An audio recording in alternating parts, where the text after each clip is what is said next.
Awesome. A few months. Yeah. Okay, so it's time to get started. Thank you for coming. So this is the workshop that I've been running since 2007. Then it started without much funding, and then around 2012, and then we got the Graduate Center support, and then it became Initiative for Theoretical Sciences workshop. And so we have been running it for a long time. It's a small scale workshop, but definitely all the experts enjoy presenting here and then discussing with other experts. I think, for example, Frank actually also came here some years ago, right? When he was just starting at Chester. And also Brenda, actually, I invited her for virtual workshop that we had to continue during COVID.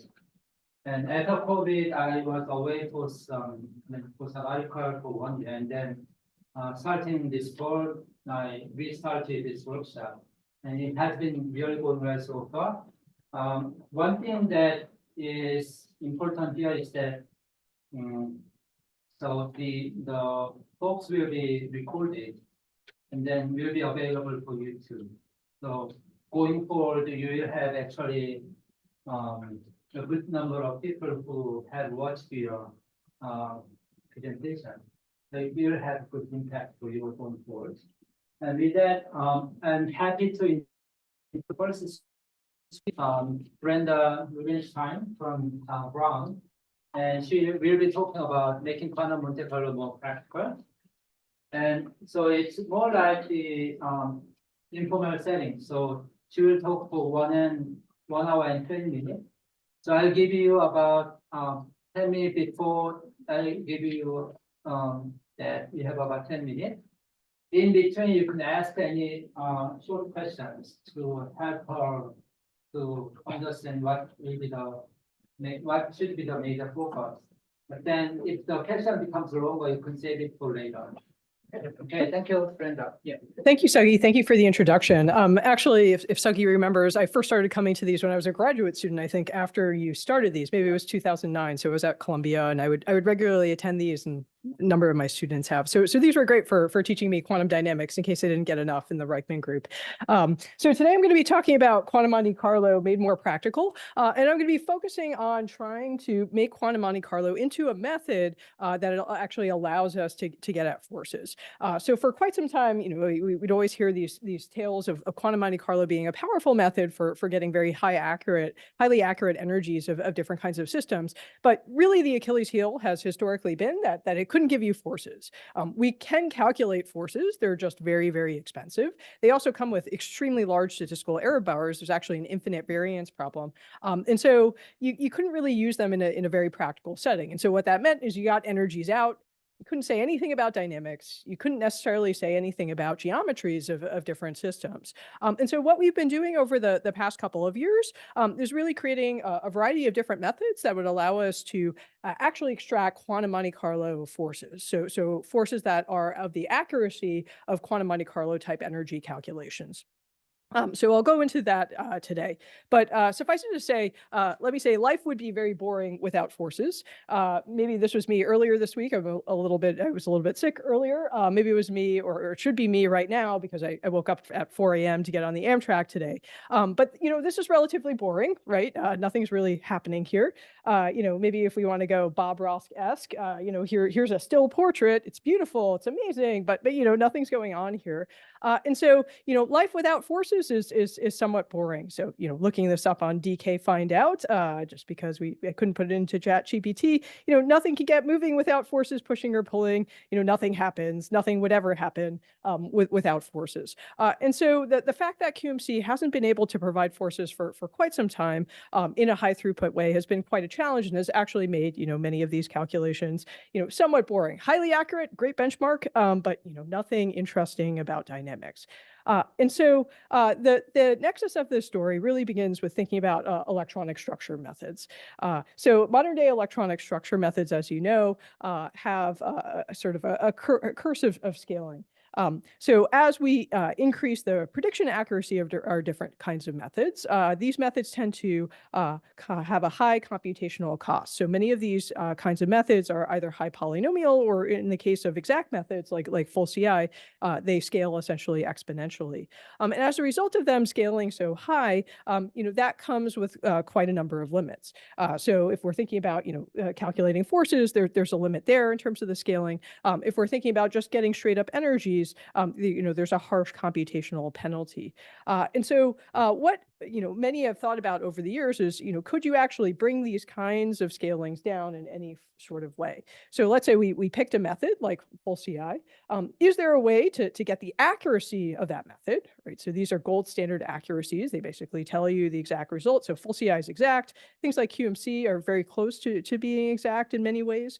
Can we take these accuracies but obtain different properties and also obtain them maybe at much lower cost? And so over the years, what people have been thinking about, and what I'll talk about in this talk, is that you can potentially bring down this cost and also extend the reach of these kinds of methods by using a combination of surrogate methods and machine learning. So I should say what I mean by surrogate. Surrogate methods, in my vernacular, are basically methods that are going to be lower cost, but provide you with enough information as a starting point, such that now you can plug in your higher accuracy method and basically get that level of accuracy for cheap. So many people are familiar with sort of machine learning methods as being surrogate methods. Right? You can learn potential energy landscapes, as I'll describe, and therefore, if you learn different types of force fields based on your high-level calculations, you can do dynamics on them. But there are a variety of other kinds of surrogate methods that you can think of. So we've been working on surrogate methods that combine different kinds of low-cost methods with higher-cost methods to try to reduce scaling and also expand the reach of the methods. So as I was alluding to today, I'm going to focus on quantum Monte Carlo methods. I kind of like to say quantum Monte Carlo is kind of like your spouse. You're always thinking of, maybe I can do something better at some point, and we definitely do in the group. But it's something that's lived with you for quite some time, and you're very happy working with it. So we're going to focus on quantum Monte Carlo methods today. So one of the reasons why we're interested in quantum Monte Carlo methods is, again, because of their accuracy at, I would say, comparatively low cost. They're still expensive methods, no doubt, and I can go into the scaling of these methods. But they provide really a level of accuracy that allows us to understand a variety of systems in great detail. So here's one example that I'd like to show from my group. I guess this was from a few years ago, where we're trying to understand what's called a dipole-bound species. So this is a very special species where you have a molecule that has a dipole, and it can actually bind an electron quite far away. And so Teller was one of the first people to understand these kinds of species. And as you can imagine, if you have just a molecular dipole binding an electron, that's going to be extremely weakly bound. So if you're thinking about the binding energies, these binding energies are going to be very, very small. So for the kinds of species here, so I'm looking at CH3CN minus here, this species is going to bind an electron on the order of about 100 wave numbers, right? So that's an incredibly high accuracy that you need to get this. And so these were simulations that we did in our group using a couple of techniques. We came up with a nice trick called correlated sampling, and part of this work, which allows us to basically get these binding energies straight on. So these energies are going to be very small on the scale of Hartrees, but you can see with our trick called correlated sampling that we can get basically right on these binding energies. If you use uncorrelated tricks, you see much more substantial fluctuations. But the point is that if you're able to average through these things, trick or no trick, you'd actually be able to get energies on the scale of 100 wave numbers, which is somewhat amazing. Now, you might say, okay, dipole-bound anions, that's kind of boutique. What are you really looking at here? So I'm really excited by, aside from my group, I'm really excited by work coming out from a variety of groups that are now using these kinds of methods to understand transition metal complexes with extremely high accuracies. So this is an example figure. This is from a recent paper by James Shi and Rich Friesner et al. And what they were trying to do is they were trying to use a particular type of technique, auxiliary field quantum Monte Carlo, in order to understand the energies of a variety of different transition metal compounds. And so you see here they're looking at the mean absolute errors. And what you see is that if you use density functionals, right, your mean absolute error error across a whole data set is, it's not huge, but it's larger than what you would see for couple cluster. And then with QMC, you can actually go to even smaller errors than these other kinds of techniques. And so this is relatively impressive accuracy. We can talk about how we get these kinds of accuracies. They do depend on something called a trial wave function. That's when we write QMC / something, we're usually starting with a trial wave function that puts us in the right spot, and then we're able to extract more accurate answers. So suffice it to say, these are some examples of the powers of these kinds of methods. But in both of these cases, we're looking at energies, right? We're not looking at forces. We're not looking at dynamics. Suggi is running a dynamics seminar today, I think, and so no dynamics here.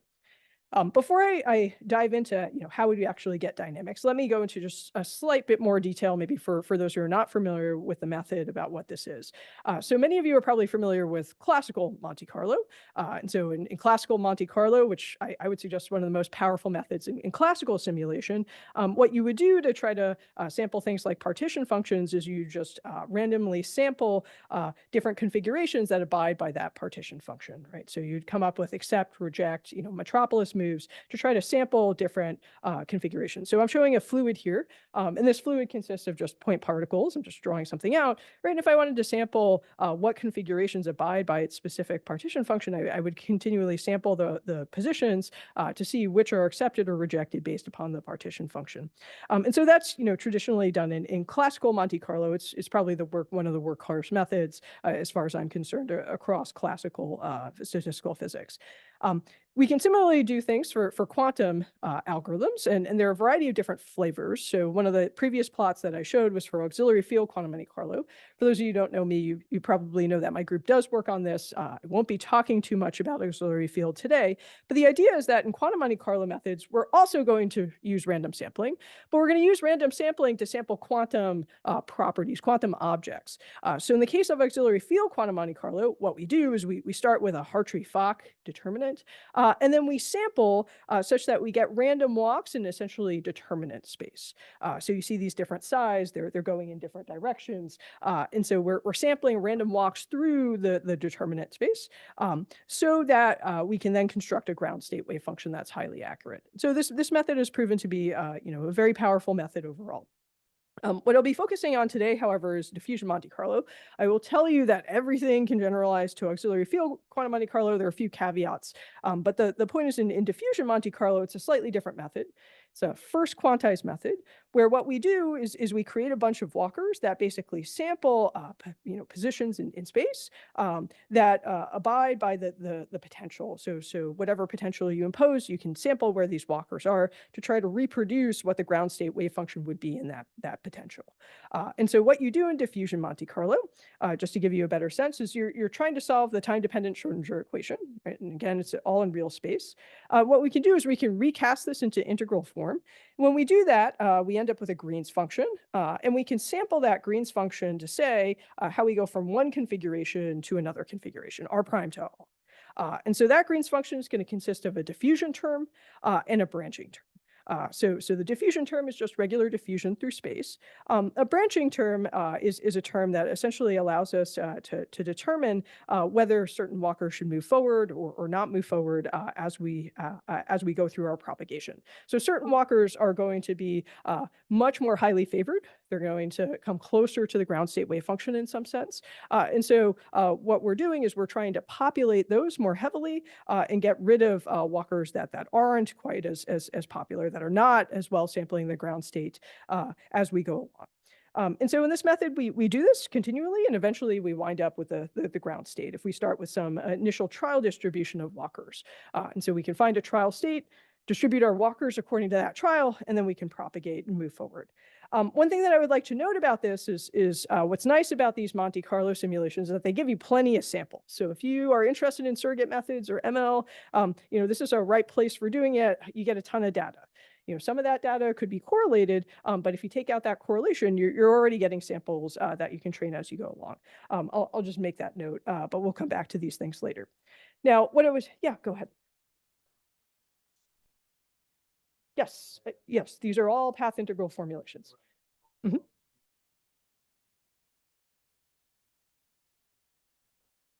Sure, these are path integral methods. So I don't. Yes, yeah, exactly. It's exactly path integral. There's nothing different about it. So diffusion Monte Carlo is basically a path integral in real space. Auxiliary field, we're doing path integrals in second quantization. So we end up using what's called a Hubbard-Sturtanovich transformation, and then we sample basically one body terms, so fields that we can measure one body terms of, so mean fields that we can then sample, and then from those mean fields we can reconstruct a whole interacting solution. But it's path integral straight up. Yeah. Yes, all imaginary time. That's right. Yeah, we're not doing any, okay, here we're not doing any real-time dynamics. There are people who do.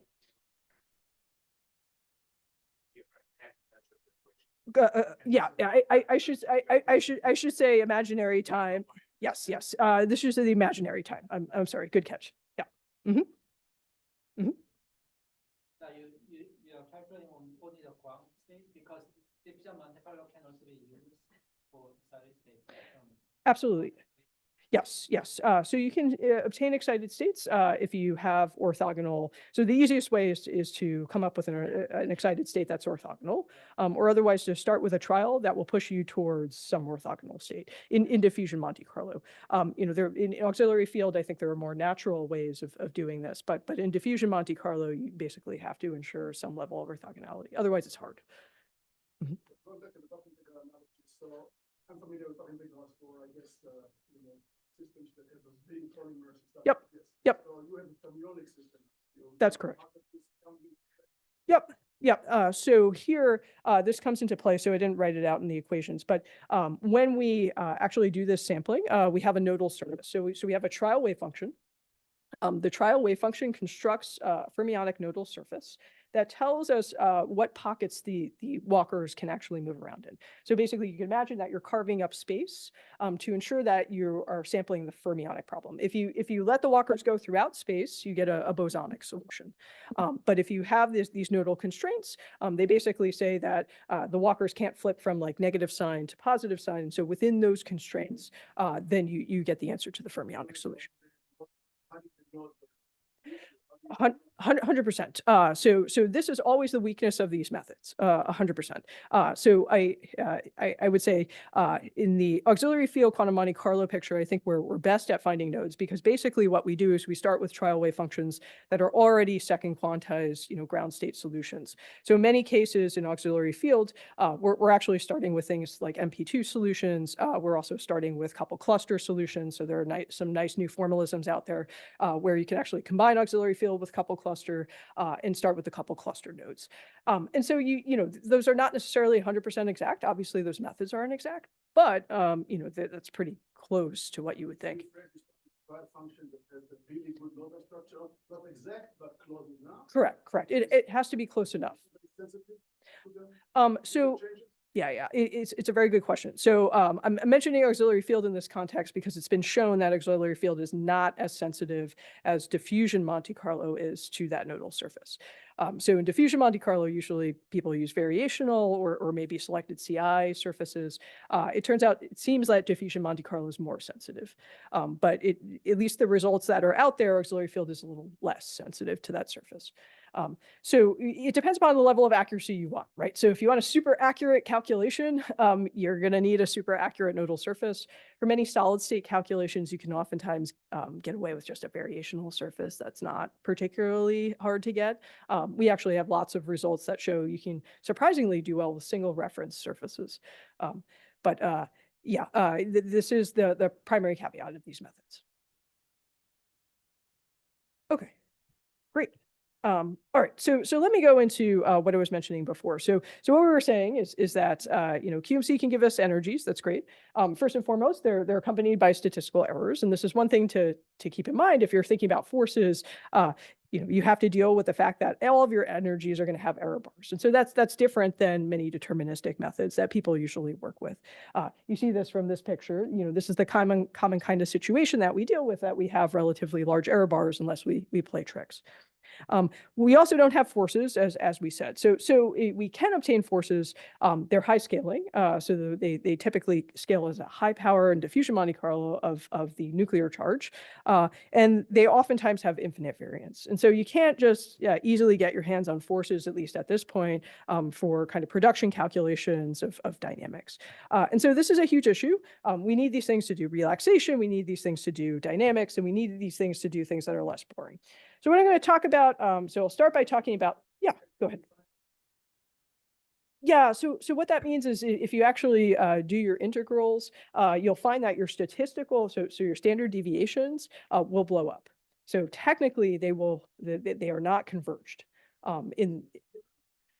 You can just show if you evaluate your standard deviations in these methods, the standard deviations on the forces, I should be clear, for diffusion Monte Carlo, and you do that out analytically without any sort of corrections, they actually will never converge. So they have an infinite, what we call an infinite variance. You can do corrections. For the operator, largest eigenvalues, for any finite eigenvalues problem, the variance is finite. Yes, so that's right. So maybe the way I would phrase it is what we typically see, right, when we do these simulations is we'll see statistical fluctuations, let's say on the forces. But because technically that they're infinite variance, they have this chance of sampling things that are not easy to converge. You'll get some points every so often, drifts. This is energy, so it has finite variance, but you'll get some drifts that are very, very low or very, very high. And it's a rare event. But if you're trying to average over this, you'll see these things, and you can't bring down that variance when you see these kind of rare points. And so this is a problem, at least theoretically. You can do tricks. You can say, I'm just going to ignore these kinds of things. But that's not, you shouldn't be doing that. So anyway, there are theories that help you get around that, but they're never exact. You can approximate corrections. A good understanding about the distribution, is it kind of Levy distribution? It is a Levy distribution. Yeah. Mhm. Mhm. Okay, so I'm going to talk about our surrogate approaches, and I'll talk about what we've been doing in order to create what we call Hessian line search methods, and I'll show you initial results on getting ground state forces and structures, and then I'll talk about some very fresh work on minimum energy pathways, so we can find some pathways through molecular space, which allow us to determine things like transition states and how we go among different states, again at the QMC quality level, right? So we're not talking about what the traditional thing is. Why don't we get DFT geometries, DFT pathways, and then just run QMC calculations on them? We're actually getting pathways from the QMC. And then at the end, I'll talk a little bit about our work on ML methods for doing similar things. So kind of using ML as a surrogate instead. Okay, so as I said, I think I've imparted, geometry and dynamics are important. So here's an example of just doing dynamics on a gold surface of a bunch of absorbates. We always want to relax the geometries of different molecular systems and also different types of solid state systems. And so these are extremely important for understanding the physics and the chemistry of these different systems. I'll highlight one example that my group was working on over the past couple of years. So this is a solid state example.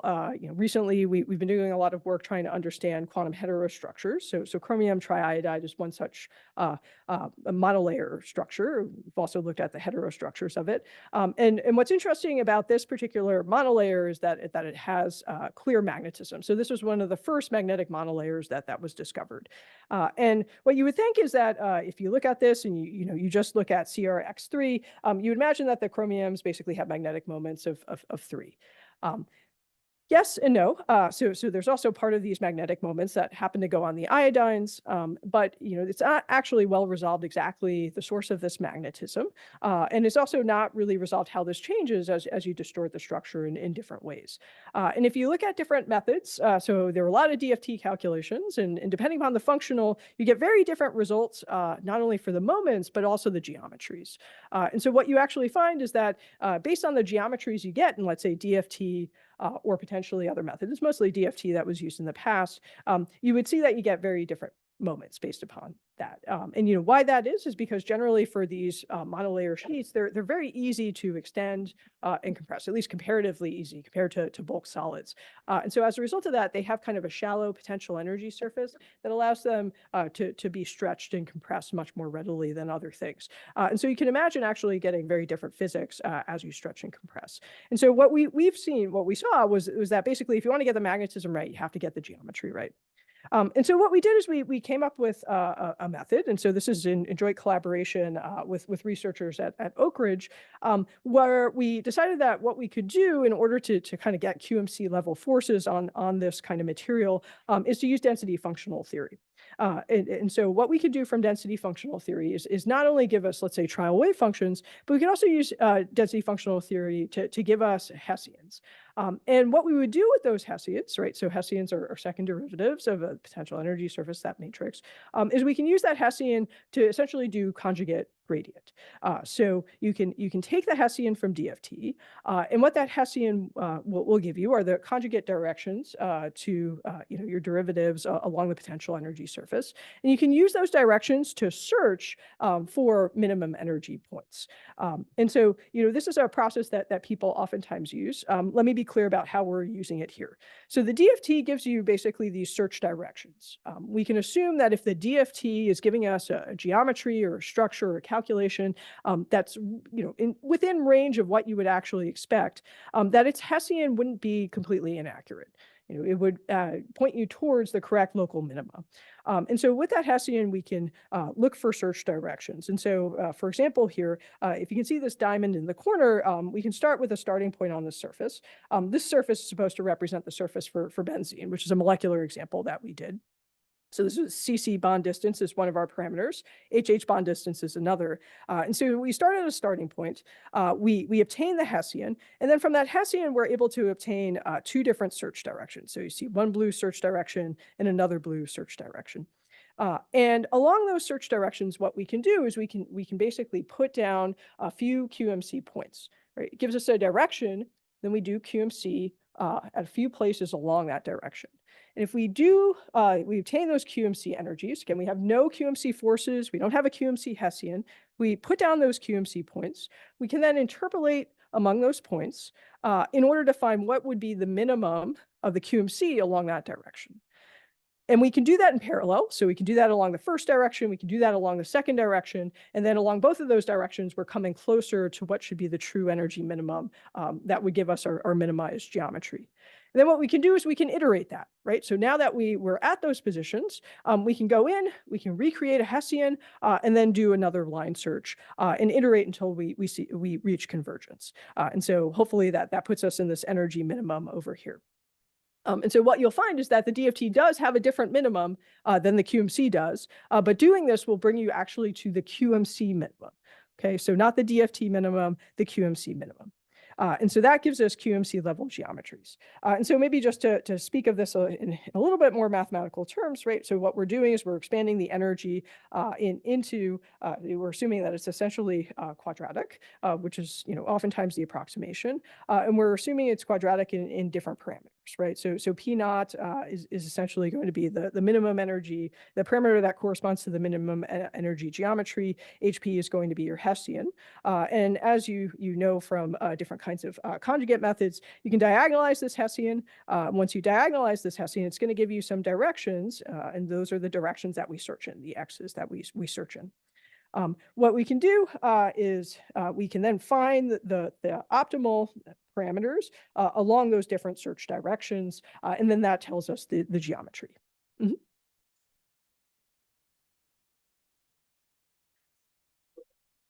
Yeah. So we're assuming, so you're absolutely right? This works perfectly if it's perfectly harmonic, right? But obviously things are not perfectly harmonic. And so we're assuming that it's roughly harmonic, that we can at least be in a DFT position, a starting point that is roughly that we're within some close to being a harmonic approximation. Yeah, I think we would be hard pressed to do liquids. I haven't tried it. We can think about how one can do liquids, but we're mostly looking at systems where we're not super, we're not dramatically far away from where the minimum should be. Otherwise, we might get in trouble. searching. Right? Yep. Wherever you want to. Yep. Yes. 100%, 100%. Yeah. So we suffer from all the usual conjugate gradient issues, and what you're bringing up definitely comes up in certain types of two-dimensional materials where we do hit a minimum, and it's pretty flat, right? And so then you're kind of going to bounce around quite a bit. I think you can extend all of the methods in a similar way. So really, we just have to have these, first derivative and second derivative quantities. So I thought when you talked about forces, you're going to do, ab initio and the kind of thing. basically. I'll talk about that. Yeah. Sure. Yeah. I have the exact question about Newton-Raphson. If we use Newton-Raphson and we have the DFT gradient and function, Mhm. if we are at DFT augmented geometry, that will be 0 mean. Correct. But if we're already at the optimized geometry, we're just done. And That's the end of the story. DFT augmented.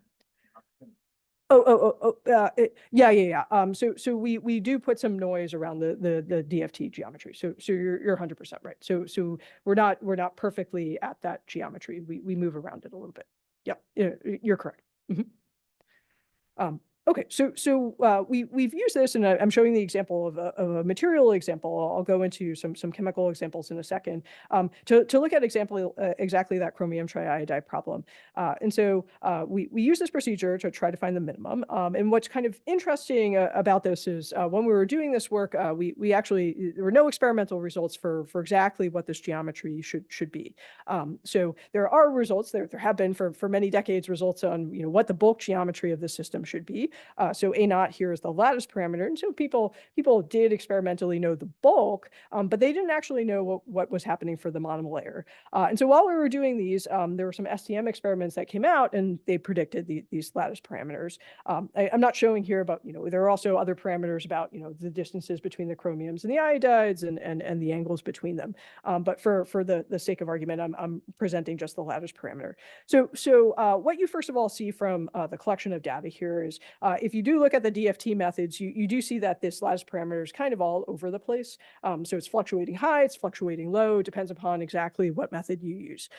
If you go in and then you start to use QMC here, we end up with a lattice parameter of about 6.87 angstroms.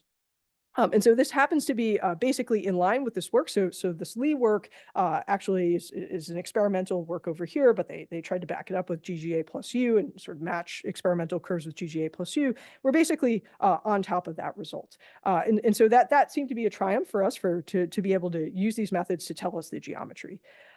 What's also very important, like I said before, is that these moments also seem to vary with method. And so it was important that once we have this geometry that we can actually make predictions about what the moments, magnetic moments would actually be. Interestingly, basically everyone predicts these moments to be much higher than one would expect. So chromium triiodide, maybe you expect a +3. We actually see significantly higher moments. Everybody does. The more accurate they get, the higher these moments tend to be, which suggests that there's some localization going on here. So we went in and we obtained the moments. And interestingly, when we use this DMC geometry, we also use it within the DFT. Talked about how meaningful that is. But if we used DFT on that DMC geometry, we get a moment of 3.57. If we do the DMC, we get a moment of 3.63. And so this is something that's currently being verified, but the moments are basically much more localized than the people would expect. And it's definitely dependent upon the geometry.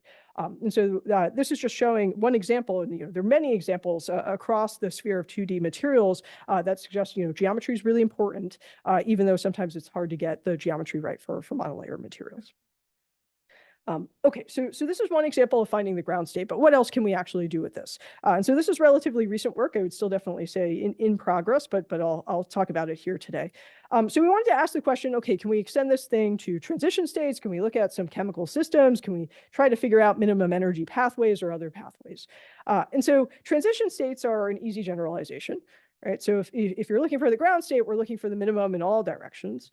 looking for the transition state, we're essentially looking for the minimum in all but one direction, right? And so then all we have to do is if we have a good sense of what that maximal direction is, then we just do our search along all the minimum directions. For minimum energy pathways, we can also kind of proceed in a similar framework and a similar idea. The basic idea for minimum energy pathways is right. We want to go between, let's say, reactant and product. The yellow here means lower energy. Red here means higher energy. And we want to go through a saddle point to go through that pathway. What we can do is what typical methods do. So methods like nudged elastic band is they're going to construct a pathway. They start with some initial guess. The green here, I would say, is probably a very bad guess, but it does illustrate the point. So the green here is a pathway you would start with, and in NEB, then you would try to find the gradients. So you try to find a space that's orthogonal to the tangents along the path. So here, for example, in the green, you can kind of see tangents along the path would be the black horizontal arrow, and then you're trying to search in directions for a minimum in a space that's orthogonal to being along that path. And so you search, and then you kind of re-optimize as you go. So you can do that. We'll get it in a second.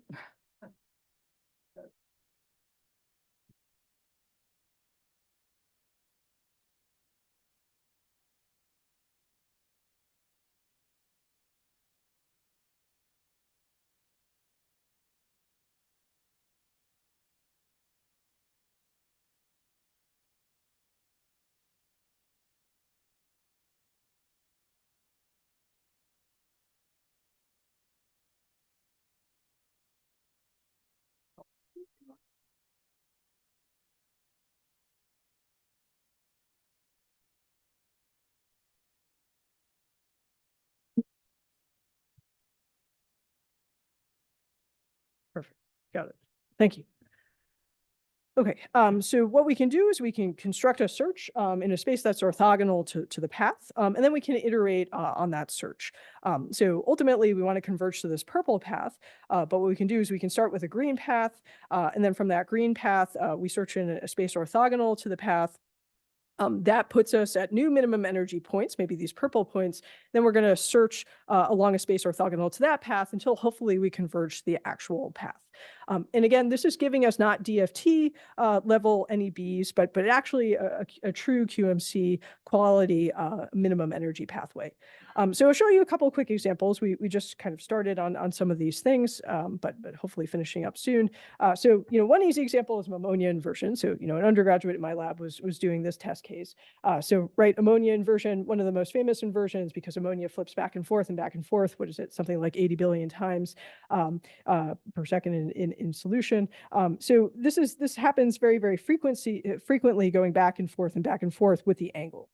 So this angle is going to flip through the X. So we're going from one side of the X basically to the other side of the X and back and forth and back and forth. And so we can ask, can we find the transition state here? So first of all, that would be a flat transition state. But what you can also do is say, are we actually getting the path right? And so this is a relatively simple case because we really only have two parameters, right? We have the angle and we also have the bond distance. And so we're trying to optimize those. So what happens if we obtain this DMC minimum energy path? This is a relatively simple case, right? This is the first test case. And so we can look at this two parameter space. It's easy to think about what are the energies in that two parameter space. We can plot this out for different methods. So I should point out, so the DFT is the purple lines here. This purple line over here is an initial guess. So that's not our final, but the DFT final path is over here. And then if you calculate things using DMC and CCSD, we see that we're actually quite close together. So we can do literally a couple cluster level NEB. And now we can do our DMC technique, and we can see that these are very, very close along this pathway with just a few images. And so that's telling us that we're getting extremely close to what's most likely the right path. We can also look at the energy differences. Again, this is a simple example. So the energy differences are relatively small. small. The CCSDT here is now the black, the DFT is the red, and the DMC is the blue. And we see that the blue is coming close within error bars to these other results. So we're coming close to what we believe to be is the path, and are able to do that without forces, right? No kinds of forces whatsoever here. We can try some slightly more challenging examples. I'll just show you one of them, which is an SN2. Maybe it makes my chemistry friends happy if you remember your SN2s. So here we're just doing a fluorine substitution on CH3F. So exactly symmetric molecule essentially, but there's an inversion when we do the SN2. And so we can look along the 4 different parameters and try to make sure that we actually get this minimum energy pathway again. So there are too many parameters to put on one plot here for the energies, but we can look at what's going on as a function of one of the parameters. We can kind of map this out along our different images. Again, what we have is the black is going to be couple cluster here. The blue is going to be DMC, and then the DFT is in the green and the red. And so what you see is that, again, we come very, very close to the couple cluster path. We're still kind of resolving error bars here, but very, very accurate as far as we can tell. And similarly, we see this in the energies. So the couple cluster in the DFT, DMC seems to suggest that we have higher energies, towards our barrier, but they overall overlap throughout. And they have higher energies than, let's say, the DFT case.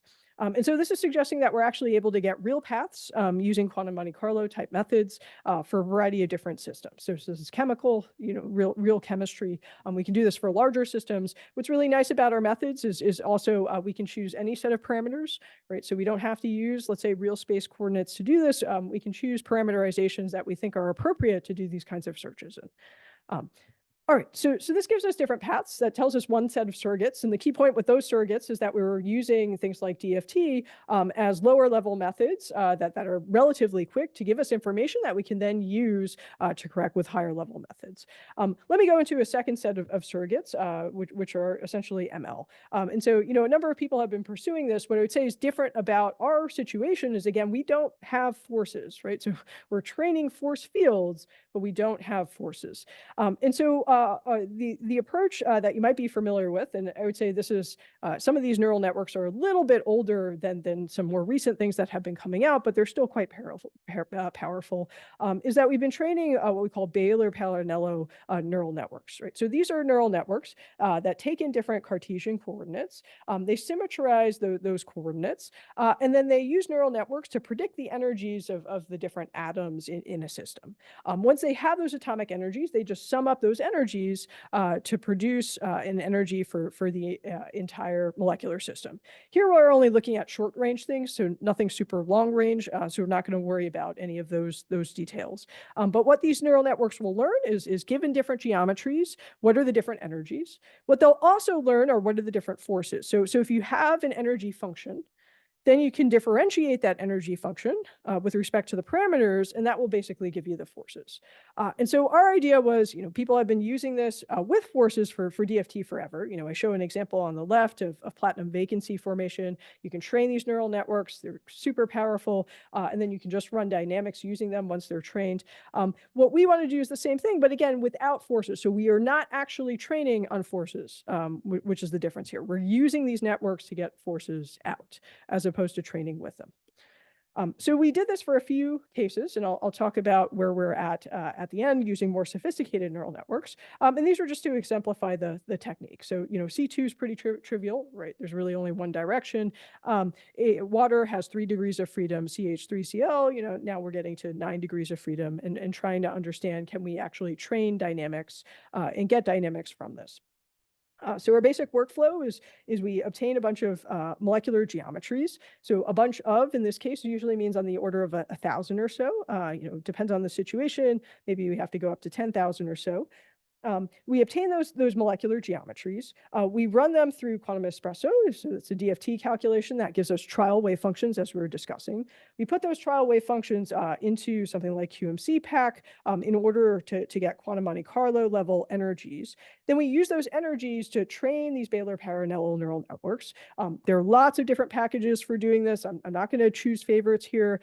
We were using AMP just because it has some precedence within my university. And so we use the atomistic machine learning package. And then once we train the atomistic machine learning package, we can obtain both the energies and forces, right? So if your force field is converged, you have your energies, then you can differentiate, get the forces, and run your MD. And you can use any MD engine. Again, we're just using atomic simulation environment because that was readily accessible for what we were doing.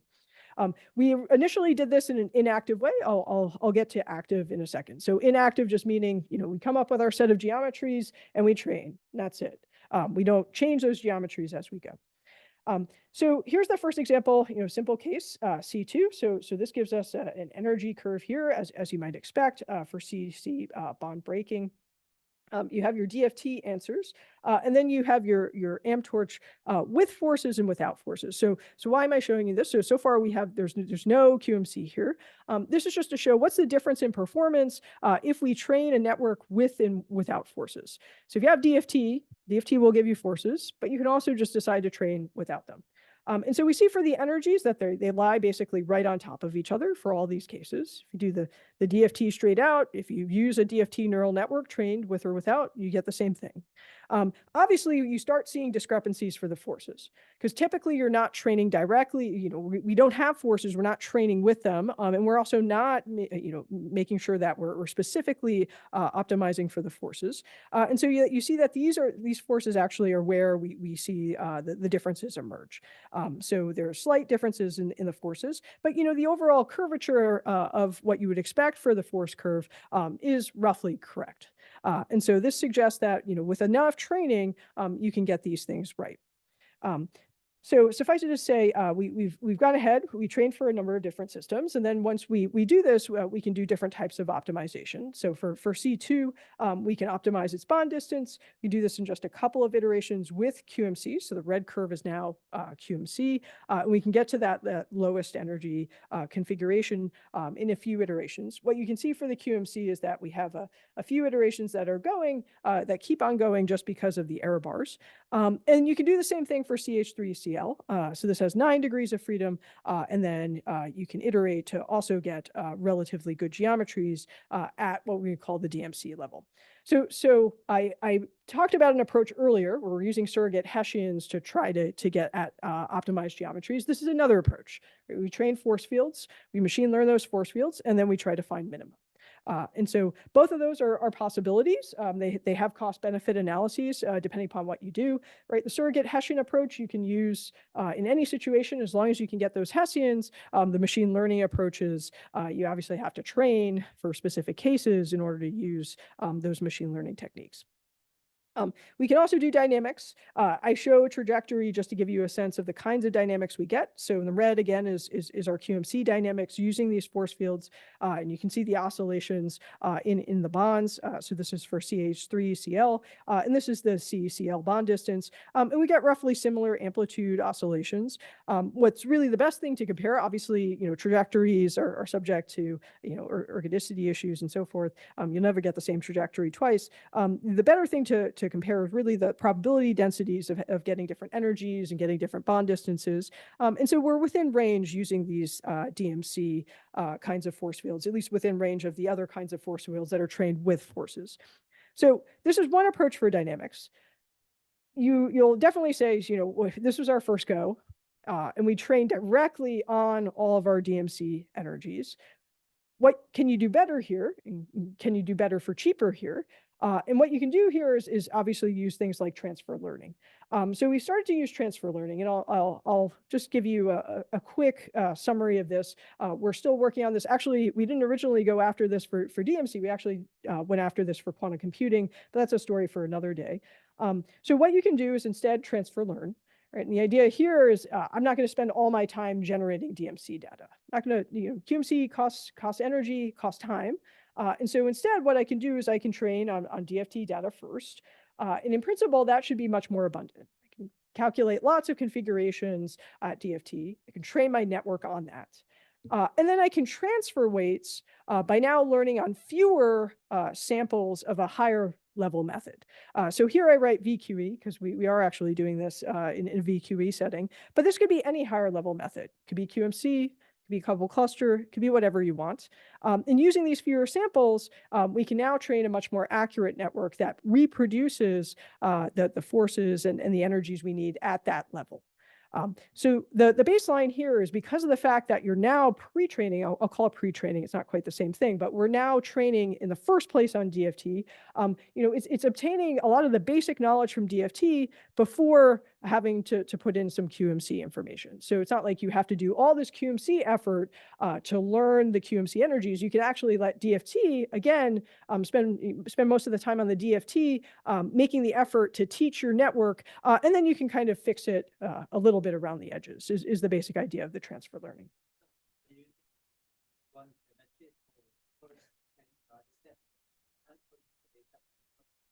So it's the same geometries. Yeah, correct. Yeah, so I'll go into a little bit more detail about the sampling in a second, but basic idea is we have a set of geometries. We learn the DFT on those, and then we understand which geometries we should use to correct with the QMC. So I'll show you that in a second. So getting to Suggy's question, what we put on top of this is active learning. In active learning is active in the sense that you don't just start with some fixed data set. Instead, you're constantly iterating on what your data set should be based upon where your uncertainty is largest. So you start with a large data set. In our case, we're training on just geometries. We're not training on forces. And so, for example, we might take 50 points from that large data set that we have, and then we'll train on those 50 points. What we do in active learning, at least in our version of active learning, is we actually train multiple neural networks. In our case, we've trained about 8 neural networks. And I think there at some level, it's an empirical result that 8 is good enough to do this. But we train what we call a committee of networks. And those networks are now going to make predictions of what the energy should be across configurations for these different samples. And when they make their predictions, you can obtain the mean of what they estimate for the given samples and the variance they obtain for the given configuration. So if you take a configuration, ask them to make predictions, you can obtain the mean of this committee, and then you can also obtain the variance. That's really useful because if you know the variance, you know where they're uncertain. So some of those committees are going to be perfect for certain points. They're going to be perfectly certain, right? And then you don't have to go back and revisit. You don't have to retrain for those points.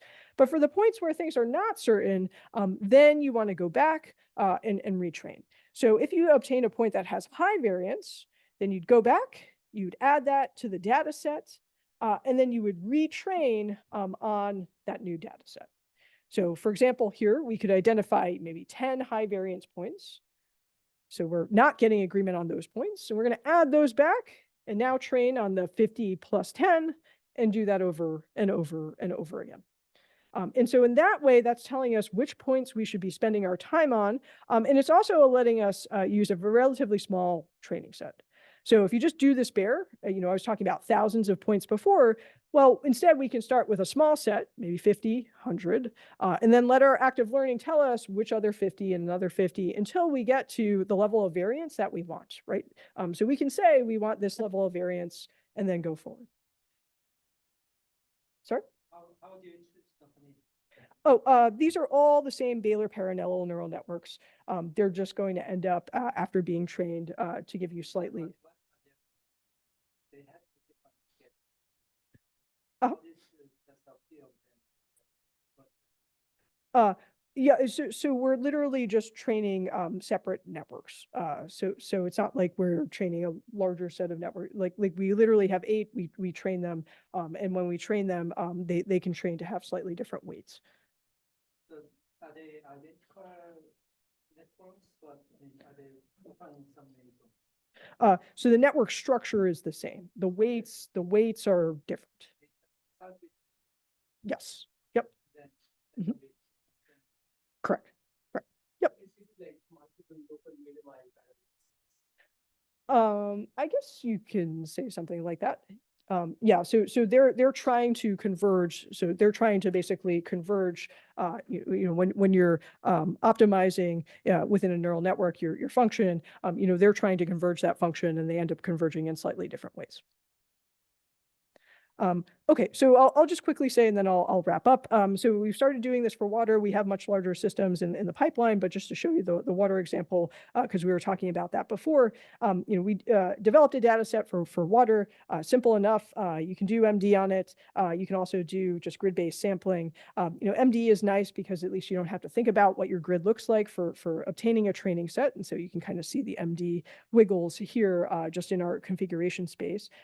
And we can train these at the PBO level. And then what we can go back, and at least what we did for now, obviously this is not the final goal, is to try to correct using FCI. So if we look at water, so water bond lengths, bond angles, we can compare the FCI and the PB0 results. For the same basis set, we see that PBO, for example, is in the red on top, and FCI is in the green on top. And you see that these are reasonably different curves, right? They're not the same thing. So they do have different minimum, and they do also have different ranges. The angles are a little less sensitive. You get relatively the same curves, but subject to a shift essentially. So we can go in and try to correct these. And so just as a preliminary result to show you what we're doing here, again, we're working on much larger systems. We can see what the transfer learning is actually doing. So first of all, we can use our neural networks to repredict the DFT results. That would be the green here. FCI is the yellow. So that should be our exact result in principle. And then the blue is our transfer learned FCI result. So we trained on the DFT, we transfer learn to get the FCI result. And we do basically get curves that are on top of each other, right? So there are some wiggles here that are mostly convergence issues that can be readily converged. Some of these distances out here are just not as populated in our training set. But suffice it to say, if you do enough active learning and enough iterations, these regions should converge, and we're basically getting full CI results. We did full CI here, obviously, because it's small, it's water, right? Nothing special here. But the point is that you can do this with QMC, as we were suggesting before. You can do this with other higher level methods, couple cluster. And so there are some recent papers on couple cluster for this. But you can also go after other things. So we're also interested in actually using real VQE data on here.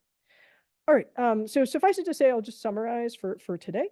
So hopefully what I've shown you today is that we've been able to sort of extend the power of quantum Monte Carlo methods by finding ways of predicting forces. And so during the first part of the talk, I talked to you about surrogate methods. So these are methods where we're really, in our case, we're using density functional theory to tell us some important information about the curvature of potential energy surfaces. And then with that information, we can predict transition states, we can predict ground state geometries, we can predict minimum energy pathways that can really give us access to interesting chemical and physical information.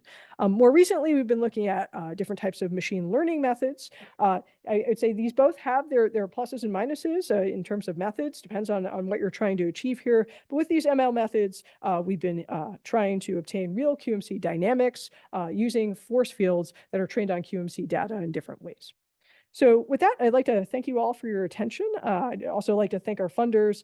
So parts of this work have been funded by different places. So you see the different applications we've talked about, but I'd say AFOSR, DOE, and Wellcome Quantum Leap have funded different aspects of this over the years. Thank you all.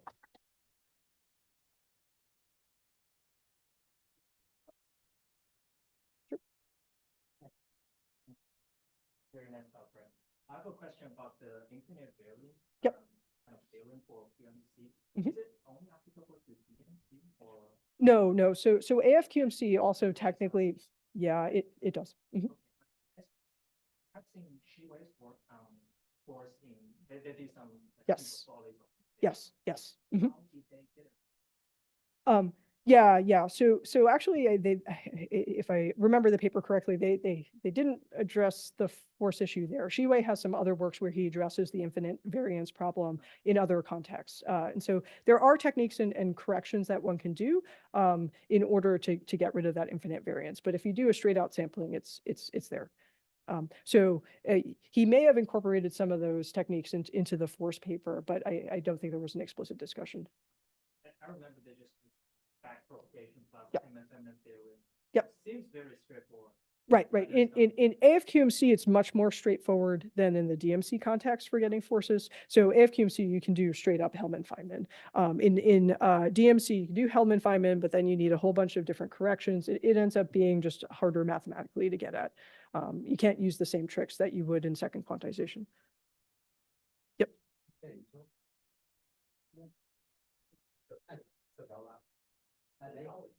Sure. Okay, right. Yeah. You've done water monomer. Mhm. Is there any way to extend this to, let's say, hydrogen bonded water and to hydrogen bonds in different environments? 100%. So we have larger water data sets. So first and foremost, I should say, around the time that we were doing this, there was another group. So Tim Birkelbach's group with David Reichman, a number of other people. So they also they did couple cluster transfer learning on bulk water. And so what they were trying to do is basically get at quantum level dynamics in bulk water. At the couple cluster level.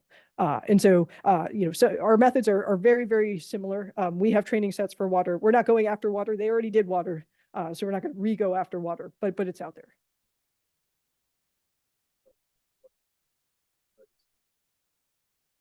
Yeah. I don't see any theoretical issues with doing that outside of the things that you would normally encounter with having nothing to do with machine learning with confined spaces. I missed two things. I missed one thing, Brenda. Sure. The noise that you get, how does that, did you make this clear? How does I it fit into the neural network? What do you do with that? Yeah, so I didn't discuss this here. So I should go back. So for the surrogate methods, what we do is we basically we find points. So we basically converge our error bars to a preset noise that we want. And so we have a way of basically optimizing until we get that noise level. And that could mean that your error bars on one point might be larger than others, but basically your overall noise will converge to a specific value. So we can preset that. For the machine learning, you're absolutely right. So I would say there's a little bit of debate among us and another group right now about whether noise helps or hurts you. So in certain cases, noise helps you by allowing you to sample better. So now you have more configurations in principle if you're doing molecular dynamics. On the other hand, the noise in terms of training, basically we find that we have to converge the error bars. So basically we have to converge our points until the means are reasonably representative of a smooth curve. If our curve is jagged, you're going to get garbage for your machine learning. If you played around with these networks, as you might know, any sort of slight deviation in your force field is going to send your atoms flying apart. And so you have to be very careful to make sure that you can learn a smooth potential. If you can't learn a smooth potential, you're in trouble. So basically you have to get your error bars down sufficiently such that you can learn something that's sufficiently smooth. Yeah. Is the standard thing that people do in quantum Monte Carlo with single triplet gaps? There are groups that have done that. So, James Shih and David Reichman looked at singlet triplet gaps. And it's pretty accurate. Yeah, it's accurate. Yeah, I don't recall the numbers off the top of my head, but I think it was at least as accurate as couple cluster. Yeah, I have to relook up those papers. Okay, go on, and then back there, and then okay. So I had the same question, you answered all my questions about intelligence. The question about the fermionic sign problem. Yep. Was it like, are you constraining the wave function to maintain that nodal symmetry, and you're saying that my hops will not take me out of that symmetry? Is that That's correct. Yep. okay? But so is that, so I'm still trying to figure out why that works essentially. Mhm. Because you could be then very, I think it's the same question as Professor Jiro was asking, you could be very sensitive to the emission. Yes. You can, you absolutely can. So, the original way that they made these methods is so many years ago, before my time, before I was born, actually. So when they first did these methods, the way that they constructed the surfaces and they did their hops, you could either, basically be a point inside, or you have to be outside, and there were pretty large hops and you'd make your time slice smaller and try to stay in those boundaries. But now there are basically techniques that allow you to sort of extrapolate smoothly to those boundaries. So you don't have to make such big hops and such big steps. Now your question might be, asking, okay, even so, if you have that nodal surface, now you're still conscribed to that nodal surface. And if it's completely wrong, then your walk within the nodal surface is going to be wrong. I mean, you would still be hopping across that surface, right? But you reject those hops. And so the point is, if you didn't reject those hops, then you would be getting basically negative and positive probabilities. And then you would get no statistics, right? Your variance would blow up. So yes, you're right. It does constrain you, but in these different methods, it's been found. So DMC seems to be much more sensitive to that surface. AFQMC seems to be less sensitive, although I think in every single case you have to be careful about the numbers that are being presented. Okay. Thanks, Brenda. So following up from Thomas's question about the input variance, my understanding was that in DMC, this problem comes about because of the nodes. Yep. But I'm not sure how it shows up in AFQMC. Do you have? Right. So in DMC, it basically comes up because of the fact that you're coming very, very close to cusps Right. in different positions, right? And because of the fact that you come close to those cusps, now you have to sample very large deviations. In AFQMC, I mean, you can just show just regularly if you do out the math on the evaluation of forces, Hellman-Feynman, that you should be getting large variance that does not technically converge without corrections for that. So you can show that out, I think. So, okay, I guess I'll keep you offline. Sure. And another question I had was, in your training of the neural nets, Mhm. do you foresee any cases where it would be essential to use like QMT process space to train the network? Right. The whole question is the parsimony of data. So absolutely, if you throw forces in, it's going to converge. So I briefly showed one of these force curves that we get out from the neural networks. It's not as well converged as the energy for obvious reasons. And so if you can throw forces in, it should help. The issue is you have to have enough points to make it meaningful. If you just throw in, we did play this game once, if you throw in 4 points, that's not going to be enough to learn the differences. And actually, I don't want to call it negative transfer because that's a technical term, but you don't learn things as well as you would expect. You actually kind of harm your neural network by doing that. So you need enough points to actually get a sufficiently smooth force curve. And so it's a question of, do you want to spend the time to do that? AFQMC doesn't have quite the same issues, right? And so you don't necessarily have to resort to these kinds of things. Okay. So I wanted to circle back to the path integral quantum Monte Carlo connection. I found so for me, imagining path integrals are something that you use when you have not zero temperature, you have high temperature. You don't have any temperature there, and quantum Monte Carlo works at 0 K, right? So can you comment about this? Okay, I mean, in materials, you need to actually have finite temperature, right? Right. Okay, so we're not constructing a path integral to sample the partition function. Constructing a path integral to sample the ground state wave functions. So for example, in the AFQMC case, the path integral comes from that I mean, actually in both cases, but depends on which operator you're expanding. In AFQMC, you have an exponential of the potential, which is 2-body, and you end up having to break that up through a path integral into averages over 1-body terms. Because we can evaluate 1-body terms, we can't evaluate 2-body terms straight out. You have to completely reformulate your path integral. So our path integral is different in the ground state than it is at finite temperature. One's sampling a ground state wave function, one is sampling a partition function. It's not that it's incredibly different, right? But you're sampling like a trace as opposed to sampling expectation value. But anyway, there are slight differences in the way that you write this out mathematically.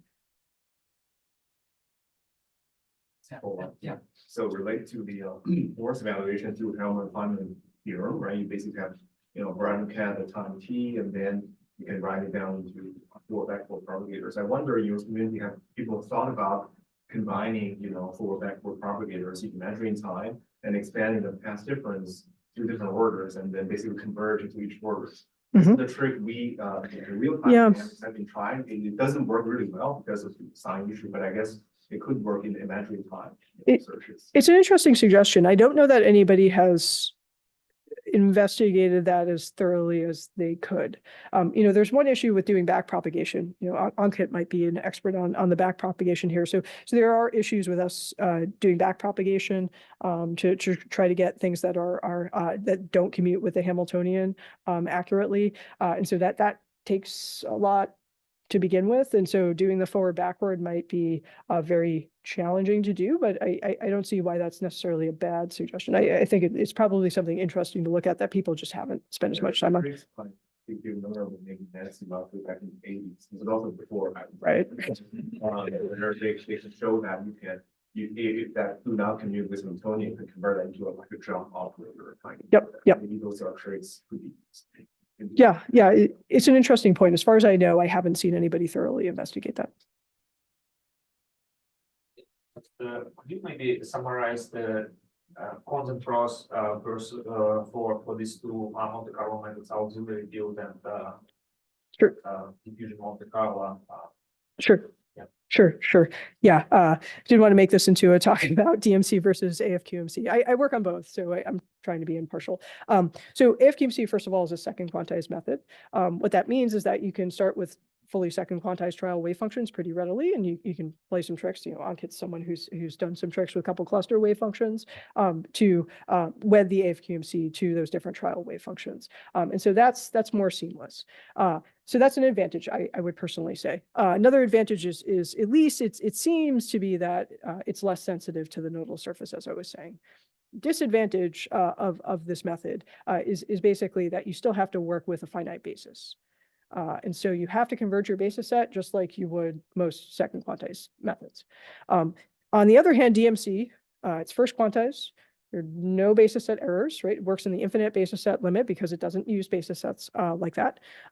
But it's much more sensitive to nodal surfaces. And I would say not as much time has been spent on those nodal surfaces as in second quantized methods. So there are now what are called selected CI methods coming online that are helping people construct these kinds of surfaces. And other methods could be generalized, but there hasn't been as much work on those surfaces for the DMC. DMC, at least people have program frameworks to deal with solids. So there are a lot of codes out there that can deal with solids. And I would say maybe the infrastructure for AFQMC for solids is not quite as developed yet. Maybe some people will yell at me, but that stuff is not quite as released and not as available quite yet. But you have to deal with basis set errors and things like that. So I think those would be the rough comparisons for me. So typically, how many random walks do you need for the DMC or QMC to converge, and how does it scale with the system? Yeah, it's an interesting question. Depends on the problem. I would say I'm not sure that does it scale with system size quite like that? But basically, the number of random walks is going to depend upon the amount of statistical error that you want, right? And so we scale its usual statistical error 1 over the square root of n samples, roughly on that order. And so if you want a particular error bar, you have to increase that number of samples until you get there. Yeah. So what's your practice? Do you do maybe millions of? Oh no. We're usually talking hundreds of thousands. And the reason is because I think you also do this in most path integral methods is you can use what are called death techniques. So you sample, you see which things are succeeding, and then you repopulate those and get rid of the ones that are not. If you didn't use these repopulation schemes, you're right, you'd have to start out with lots of walkers and see what happens. But we don't do that anymore. Other questions? If not, let's thank Brenda once again. Thank you, everyone.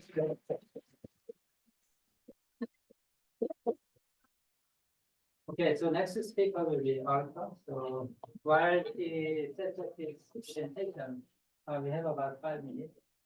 Just to go to the bathroom or maybe take some coffee.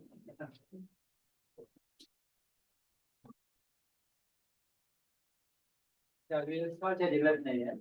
Yeah, but yeah, 10 minutes, yeah. 15 minutes. So 15 minutes, yeah. So we That's good. where's it at? Where's it at? It's right on first, no. Okay. It's right behind the, villa. Okay.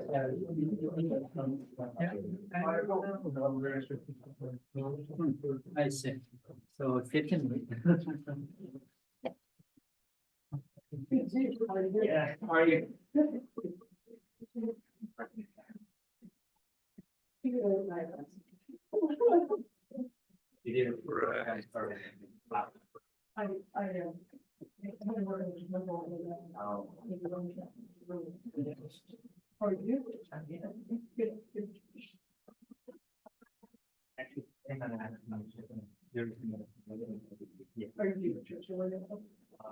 Yeah.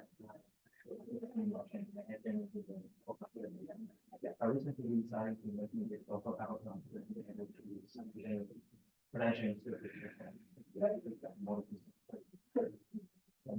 stated.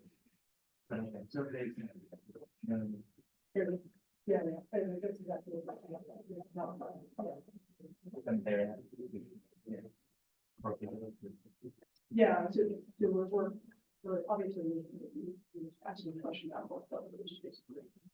Language.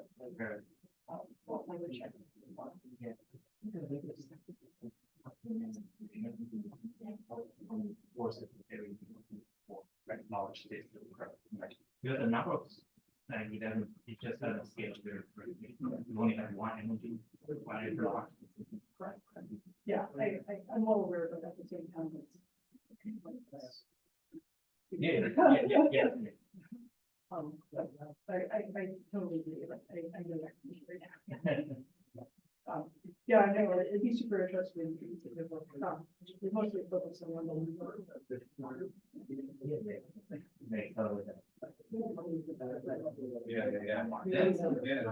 Do you have any interest in quantum computing roommates? Yeah. I'm right now focusing on quantum sensing. But yeah, by the world, I definitely interested in something on quantum computing. Right. So many things going on, so it's impossible to even more. But Focus. it seems that it seems like we really always think. I don't know what will happen. And so, can you share a little bit, like what quantum sensing you are looking at? Right now, I am actually more interested in combining quantum. It is some kind of super. Yeah, I started actually try to do both one way. More quick syndrome analysis. And it's kind of the next level of quantum dynamics. Yeah. The more fundamental issues of quantum. So how much do actually you mentioned quantum estimation theory, right? So Yeah, this is like a level bounds, that sort of stuff, like yeah. what is the specific problem you're looking at? Is it computational or something else? Or distinguish. Yeah, more on quantum camera.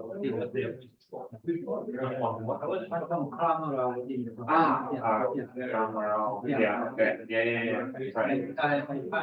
Additional information, right? It is, yeah. And some of the stuff that I'll be talking about is related to that, because we are mostly, we're looking at expectation operator, like how to find it in the longer and the best possible way, like meaning that use number of measurements, right? And yeah, so that's how I came across the same subject. It's hard though. It's like me, it seems like it's not easy to just say, all right, I would like to optimize visual information, and that's it. So sometimes you can optimize within a certain constraints, you can optimize it. In some other cases, it's hard to. If you change the method completely, then it's really hard to have the same space in which you. And then in the realistic problems, what we also found, and I'm not gonna talk about this either, but realistic problems, sometimes you need a certain rotations that are too expensive to do. And that's, I guess, closer to high speed limits and one to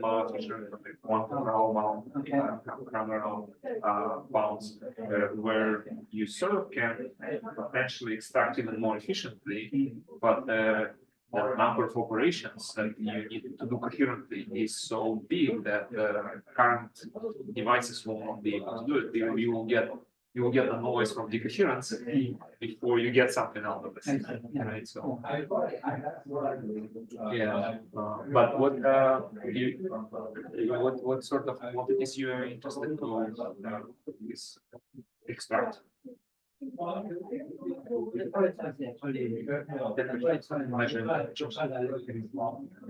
Those things are not really, I think there is a number of theories for example. There partly defined temperature and so I'm more impressed in actually half of it is related to the molecular X or using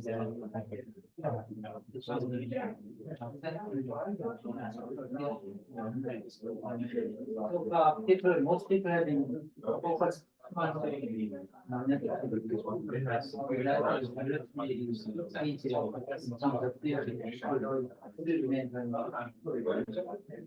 and electric field sense from my point of view, one person. Okay. It is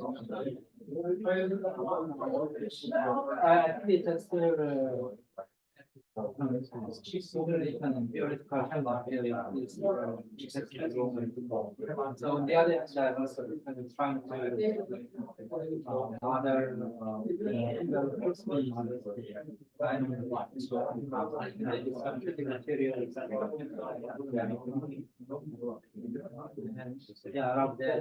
The boron nitride could be kind of an alternative for the NV center. it's a 3D material. Right. So, I think it's not. So iron in the sample is Right. boron nitride is benefit is that pretty so you can but I guess it's not yet. There isn't really good experiment that so the evidence can some experimental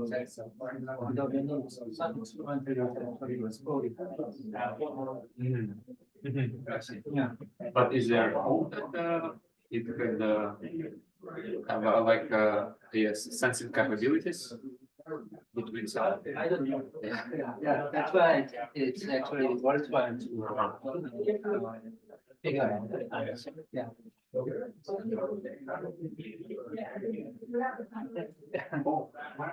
So you continue working on the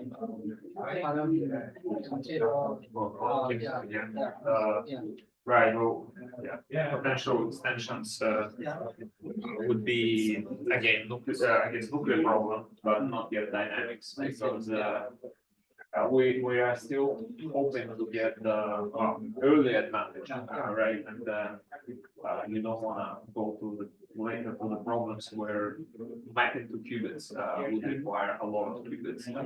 Like if you all the existing, I guess, mappings that for the nuclear dynamics would be involving a lot of qubits, and so that's why we're sticking to all this problems where there is a very nature of mapping, say second quantized fermions and qubits. You don't need to go to large number of qubits to achieve something. But still, the field is relatively young in the sense that hardware is not yet there, right? And so we're probably develop this for the future, and the future will probably 5-7 years also. Plans are to, these companies deliver the machines that we are correctly with the ground. But right now, whatever we have is ground is almost short because of the carbon. So you work with Zandu, yeah, we have a collaborative project with his other actually vision, so we didn't formally start working on, but we have plans, yes. And have connections there, so it seems like it's a stable company, that makes some good funding for a few years, probably. Because with some of these companies, they come up and then go down because of the funding situation. Yeah. So before, you probably remember this crisis maybe a couple of months ago with the Silicon Valley Bank, right? So, so like that one, maybe it's also related to the war situation with Ukraine, but essentially investments were also interest rates, I guess that's. I think it's mainly Mainly interest rates, right? So they went up and the money became expensive, and so the investments were not as were not flowing that freely, right? So some of these companies needed to show something, and they don't have much to show because the market period is long term. So so they took a hit, and now they are looking for government funding. It's a little bit more stable. This research collaborate with companies that actually apply for grants, government grants. So that helps them survive. Government is a little bit slower. They still fund and also, for students, the postdocs, right? Especially in postdocs, I lost 3 postdocs within 3 months. Companies because they didn't hire. So if you have anyone who genuinely maybe not against working on this field, it doesn't need to know quantum computing. We can teach that the knowledge of physical chemistry is enough for like dynamics or electronics, especially maybe by physics. So aspects of it, yeah. Very much looking at finding how's your situation with the students of postdocs? So recently I have one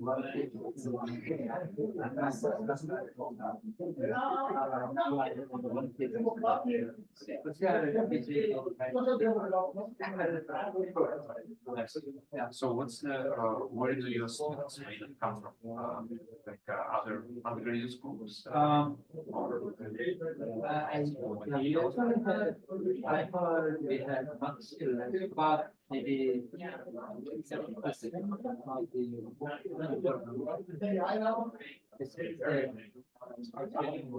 I'm the chair of the circle with the university right now.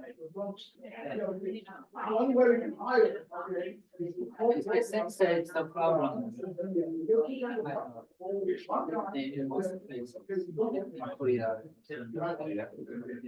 did you have all the grade students?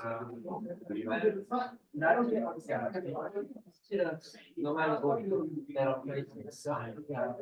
Has been right now, I have 6%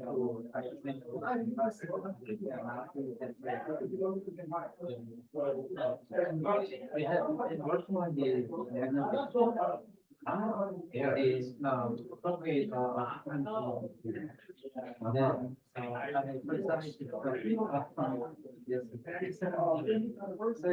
find it just. Yes, we, okay, so Martin's was related to total approximation, right? So total approximation could be further, we were thinking could be further improved by going interaction pictures and doing essentially Martin's expansion, right? That's actually my. All right, and we were excited about the fact that we could, you know, in the Marcus expansion, we could do the integral of the first order term analytically. Yeah. So, but then after the integration, you still need to authorize. Yeah. And then the eventual conclusion was that it's not much of a improvement. From that, unfortunately, yeah, so it wasn't giving us much. Yeah, we are hoping, maybe we'll pick this up, because, yeah, with this, operators, you will see, you also took, analytical consideration sometimes. Sometimes going to interaction picture is, valuable thing to do based on the, but again, based on the error estimate, right? So, reduce or something like that. Maybe, once I read the part five, I can say. Oh, yeah. I usually check if you submit to the quantum, physics. I usually check this one every week, yeah, so, but it's keep growing, like every week it's like 200 papers. Yeah, I cannot even read through all the. Yeah, absolutely, but, I actually get pretty much every now, but. I see. Because I signed up to many things. I can't.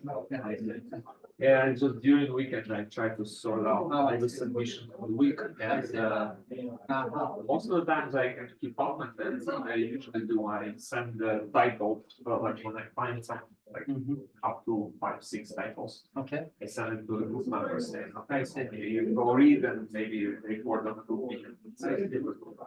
Also, even from the titles, you sort of gain the sense that, okay.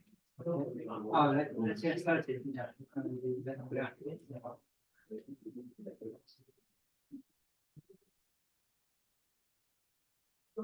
Yeah, okay, yeah.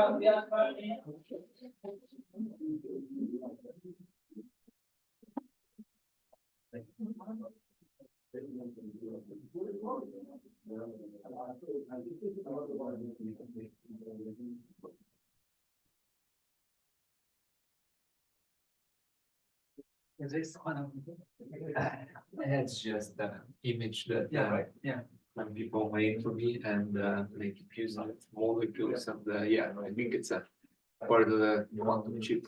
Okay. Yeah.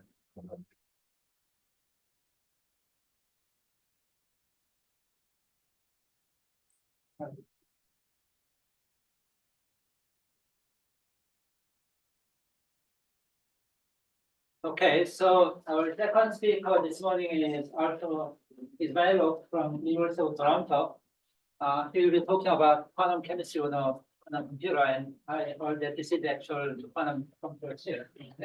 And thank you.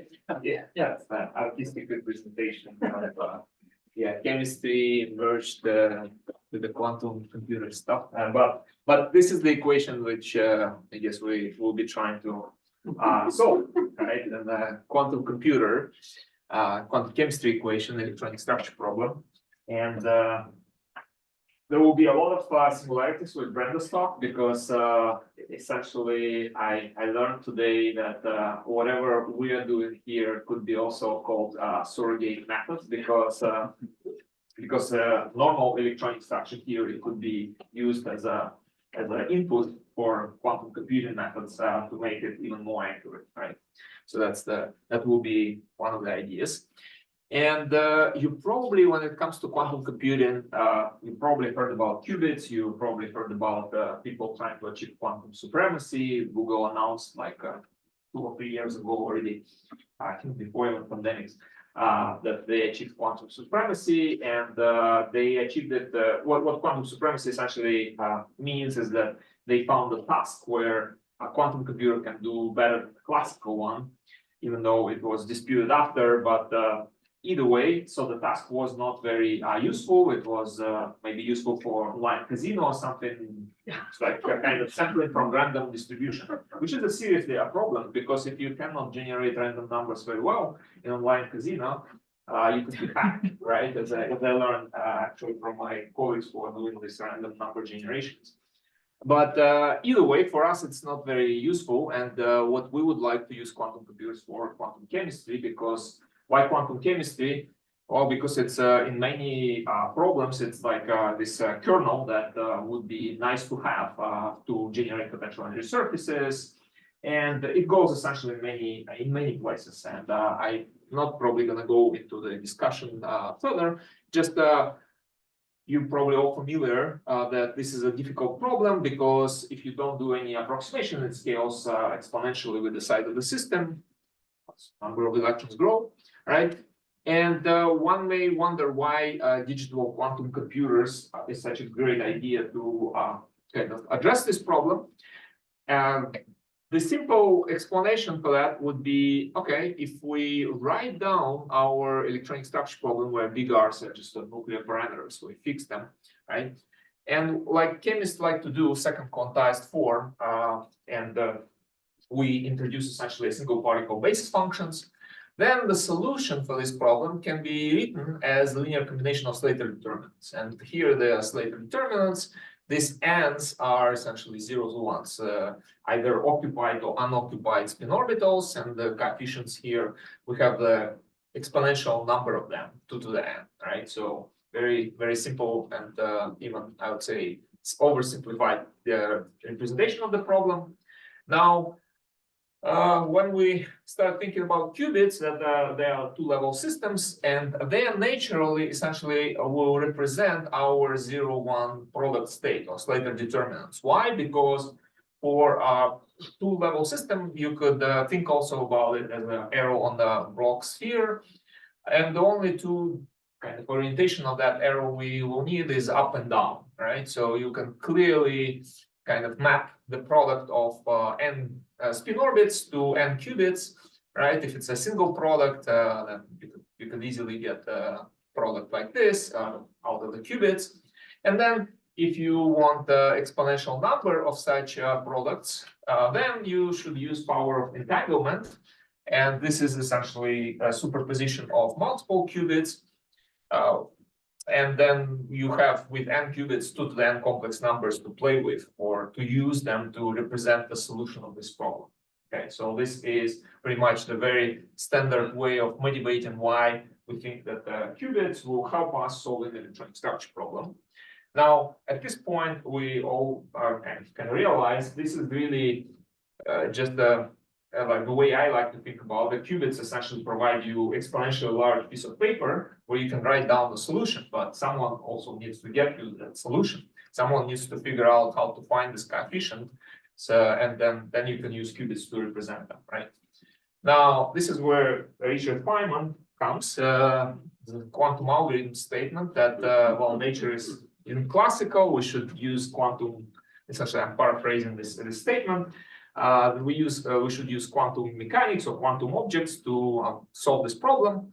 Now, this is very easy and intuitive statement in a sense, but if you think about quantum algorithm, what this procedure should do is that you have a question encoded in qubits, and you want to find the unitary transformation. Why unitary? Because unitary operators, they don't lose the norm, right? And they'll losing the norm in this case would be essentially equivalent to losing information. So you don't want to do that generally. So we need to find the unitary that will transform it into the answer. That's essentially any quantum algorithm could be seen as just this simple procedure.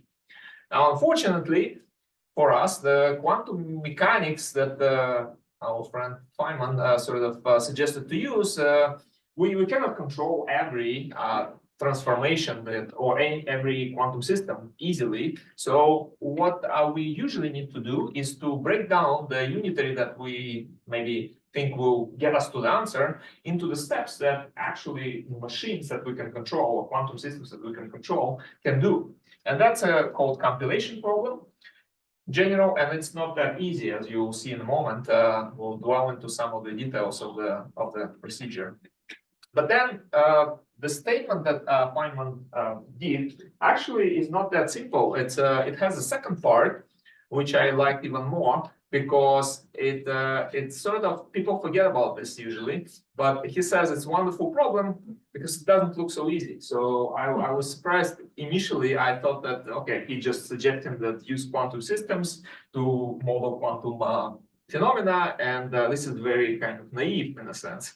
But yeah, he had this second part where he alluded that it's not going to be easy, and indeed, sort of maybe an explanation why it took 40 years before, well, he did this statement in 1980, and it passed like more than 40 years now before people start actually developing machines that claim to be quantum, right?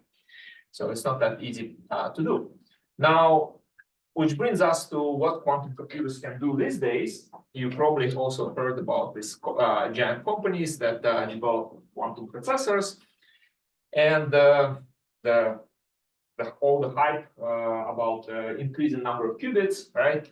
But my short answer is that not much, right? So, and I will explain why not much.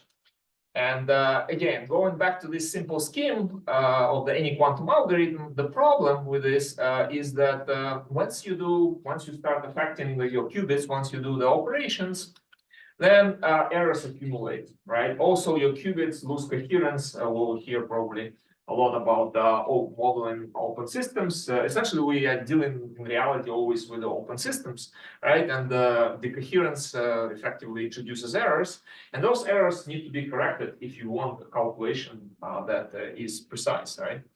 And in order to do this error correction, in theory, people have ways to do it. It requires though extra qubits.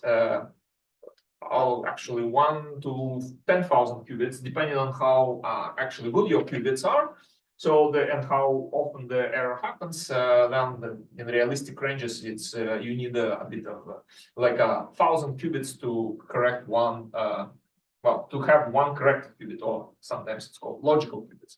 So we're then looking at the numbers like in millions of qubits in order to do something that has 100 to 1,000 spin orbits. In quantum chemistry, right? And these companies, they have roadmaps. They promise to get there, but in 5-7 years, approximately, right? So what are the expectations right now? Well, hardware will come, develop algorithms, right? That's the expectation. Another more serious, I guess, possibility is that we can, and I will show you some examples. We can learn something from all these developments and bring this intuition back to classical, okay? So we will learn about quantum matters by playing with these devices a little bit and playing with algorithms, and develop so-called quantum-inspired methods for classical computers, maybe improve the classical electronic structure more. All right, now what I guess my group is interested, and is a part of the bigger initiative funded by DARPA, is to find some early quantum advantage cases in quantum chemistry in particular, right? And where to look for this early quantum advantage, meaning that once this early error-corrected devices will come, what do we really want to do with them is we want to study with them some systems which are intersection of these three OOs. And one is the high utility, because we would like to simulate something useful, potentially homogeneous catalysts or organic light emitting diodes. Those are, from the chemical space, one of the most useful compounds these days. Pharmaceutical industry also could be, I guess, could be using some of these developments, but the systems are more complicated usually. Now, we would like systems to be classically hard, meaning that methods like DFT or I guess more systematically improvable methods like select CI or DMRG will be too expensive for them, or DFT would be inaccurate, right? And the third all is that ideally would like to be able to find systems which are quantum easy or for which are quantum amenable, essentially. And in this talk, of course, it will depend on algorithm, and I will tell you how we judge every system, like how difficult it is for quantum algorithms that we have. Okay. Just had a quick question about the previous slide. So are we at the point that all companies can implement arbitrary unitary matrices? So if you decompose your unitary matrices, do you actually have similar performance across platforms? Arbitrarily? That is not true, I believe, because if you have indeed it is true that you can decompose any unitary matrix into single and 2 qubit gates, right, and implement in a computer. But the problem is that some of the unitaries that we will need to solve the electronic structure problem in the matrix representation, they could be exponentially large. Okay, and then there's no advantage there if it's exponentially large. And we will be using a lot of operator algebra to avoid actually going to the matrix representation. Okay, so actually, when it comes to quantum chemistry and quantum algorithms, in some books it's actually quite complicated. The description of this simple algorithm, quantum phase estimation. And for those who come from the electronics, not electronic structure, but spectroscopy, say, background, this really can be explained in 3 lines. And well, the 2 ones are very, very simple ones. So like we are dealing with eigenvalue problem, you could start with some initial linear combination of eigenstates, right? So as long as the state of interest is there, that's fine. And then what you do is you calculate autocorrelation function. That's what spectroscopists do if they want to model the spectrum and do the Fourier transformation. You get the spectrum, and effectively you could do these 2 operations on a quantum computer because the evolution operation is unitary and the Fourier transformation is unitary as well, right? So without any circuits, without any diagrams, you could kind of understand this is kind of could be used for simulating the answer on the quantum computer. Okay. Now there are 2 questions here: how do we prepare initial state, and how to propagate? How do we really exponentiate the Hamiltonian? That's not trivial task. And this is what my outline will be. I will tell you about the recent developments in essentially this process.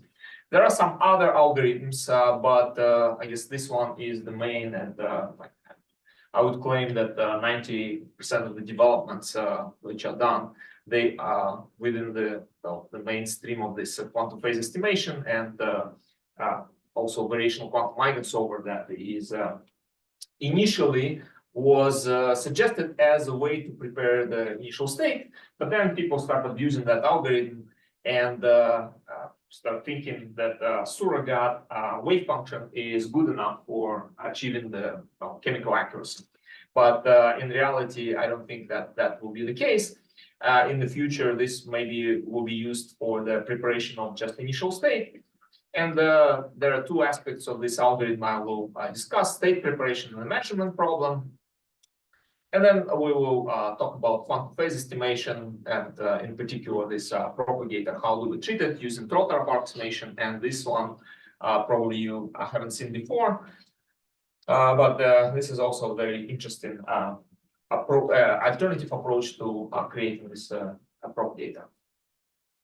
All right, so but the starting point in this discussion will be that we are dealing with the second quantized Hamiltonian that comes from the classical electronic structure calculations, because it has these constants, 1 electron and 2 electron integrals, and the fermionic operators. So we assuming that the classical computer can provide us with the integrals, and it's a polynomial in cost, so we don't want to bother quantum computer calculate those. Right. Another actually advantage of this electronic structure problem is that it can be represented relatively compactly in the operators that we deal with. Because if you want to solve, say, linear system of equations with exponentially large matrices, it's really hard to load a random exponentially large matrix onto the quantum computer, and people believe that's almost like impossible, and that's why these type of problems are more feasible for a quantum computer. All right, so now in order to formulate problem in the language that is understood by quantum computer, we cannot use just fermionic operators directly. What we do, we transform them to Pauli products or Pauli operators, right? And so there is this Jordan-Wigner mapping, and there are more, it's like almost 100 years ago was suggested, and there are more advanced mappings, but all what they're doing is essentially they are proposing the way to substitute the fermionic operators by these Pauli matrices, tensor product Pauli matrices for different qubits. And if you look closely, what is happening here really is that there is this part that corresponds to this fermionic mode, right? What this part does, it's just sigma plus and sigma minus, the raising and lowering operator. And then what we have after that is just a sequence of the Pauli Z operators, which what they do, they just make sure that the sign is right, because these fermionic operators, when they create or annihilate or electron on a certain orbital, they also need to care about the parity of the number of electrons before that, right? So that's why we have these products of Z's here. Either way, so we kind of can use some mappings like this, and what they provide us is a linear combination of these Pauli products, which are tensor products of Pauli operators for individual qubits, and it's a linear combination. The nice thing about this linear combination is that it's isospectral, so you can solve eigenvalue problem for qubit Hamiltonian, for fermionic Hamiltonian, get the same numbers. Now, one thing to remember though is that we're working in the Fock space here. So that means for chemistry is that if you calculate a water molecule, you will get the states of 10 electrons, 9 electrons, 11 electrons, 2 electrons, and number of basis functions electrons, right? So you get all these states here, and all these states go here as well to the qubit Hamiltonian, right? So qubit Hamiltonian will be in the Hilbert space of qubits, but the eigenstates that you're getting, the eigenvalues you're getting, they will come from the, well, essentially Fock space that you started with, okay? So this is something to keep in mind, that we started with the second quantized formalism, and we're carrying more states than sometimes chemistry needs, okay?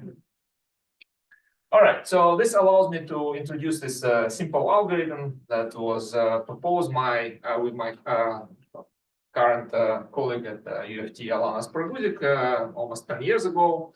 Right, so it's a very simple algorithm how to find the ground state of any Hamiltonian. We use qubit Hamiltonian here.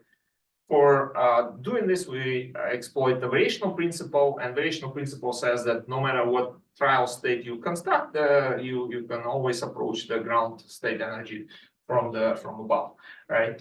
So what you do on a quantum computer, you use these qubits, you rotate them with unitary transformation, measure expectation value for the Hamiltonian, and pass that number to the classical computer that maybe will suggest you the next rotation that allows you to create the next trial function and do this over and over, essentially, cycle, feedback loop, essentially, right? And get to the expectation value of energy. Now, the two problems in this simple framework is how to prepare state, because the number of unitaries in this space is huge. It's exponentially many unitaries you can construct.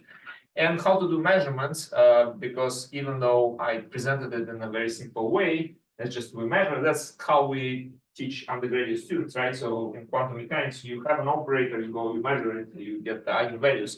In reality is more complicated than that, as you will see.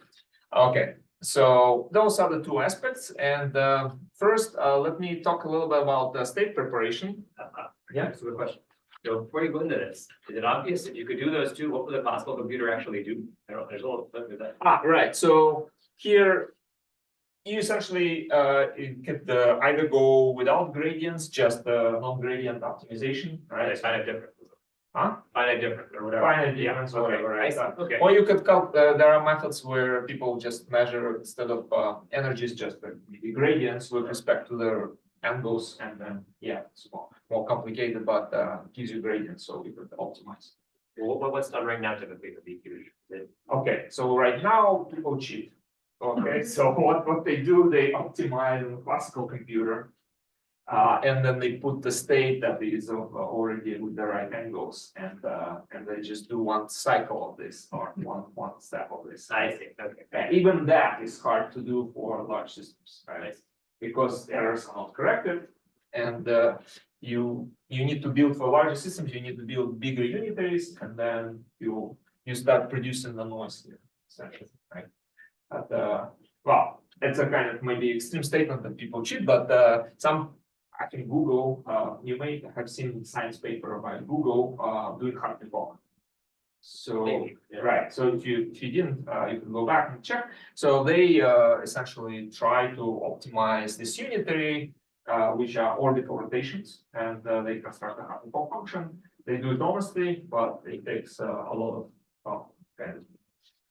of work because they also do all the sorts of error mitigation process, and so like 1% of all the results that they accumulate, they say others is just disregarded because it's kind of noise, essentially, right?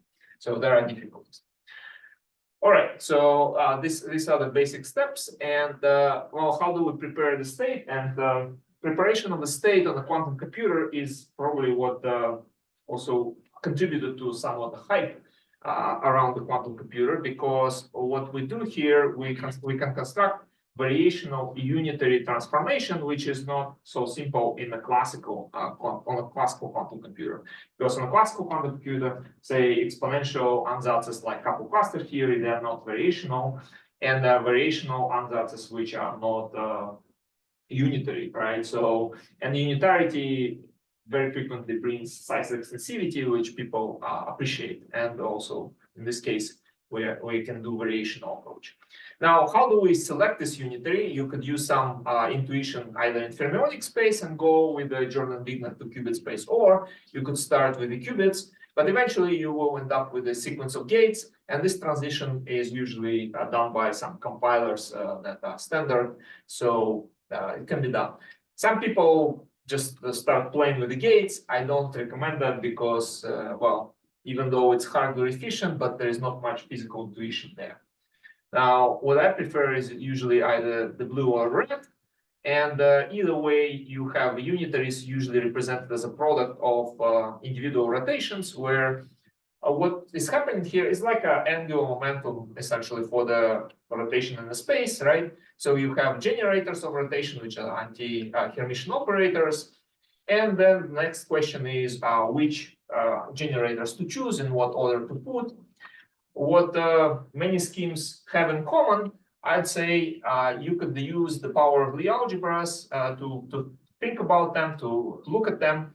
So what Lie algebras are helping you with is that you could, well, in general, you know, in operators, if they don't commute, this is hard, right? So they don't share eigenstates, so on and so forth.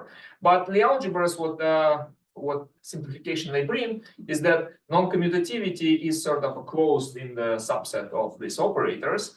And then what you can identify in your Hamiltonian some part that is a linear combination of Lie algebra elements. And what this gives you is a way to construct raising and lowering operators for that part. Right? So one electron part, there are one electron excitations form Lie algebra.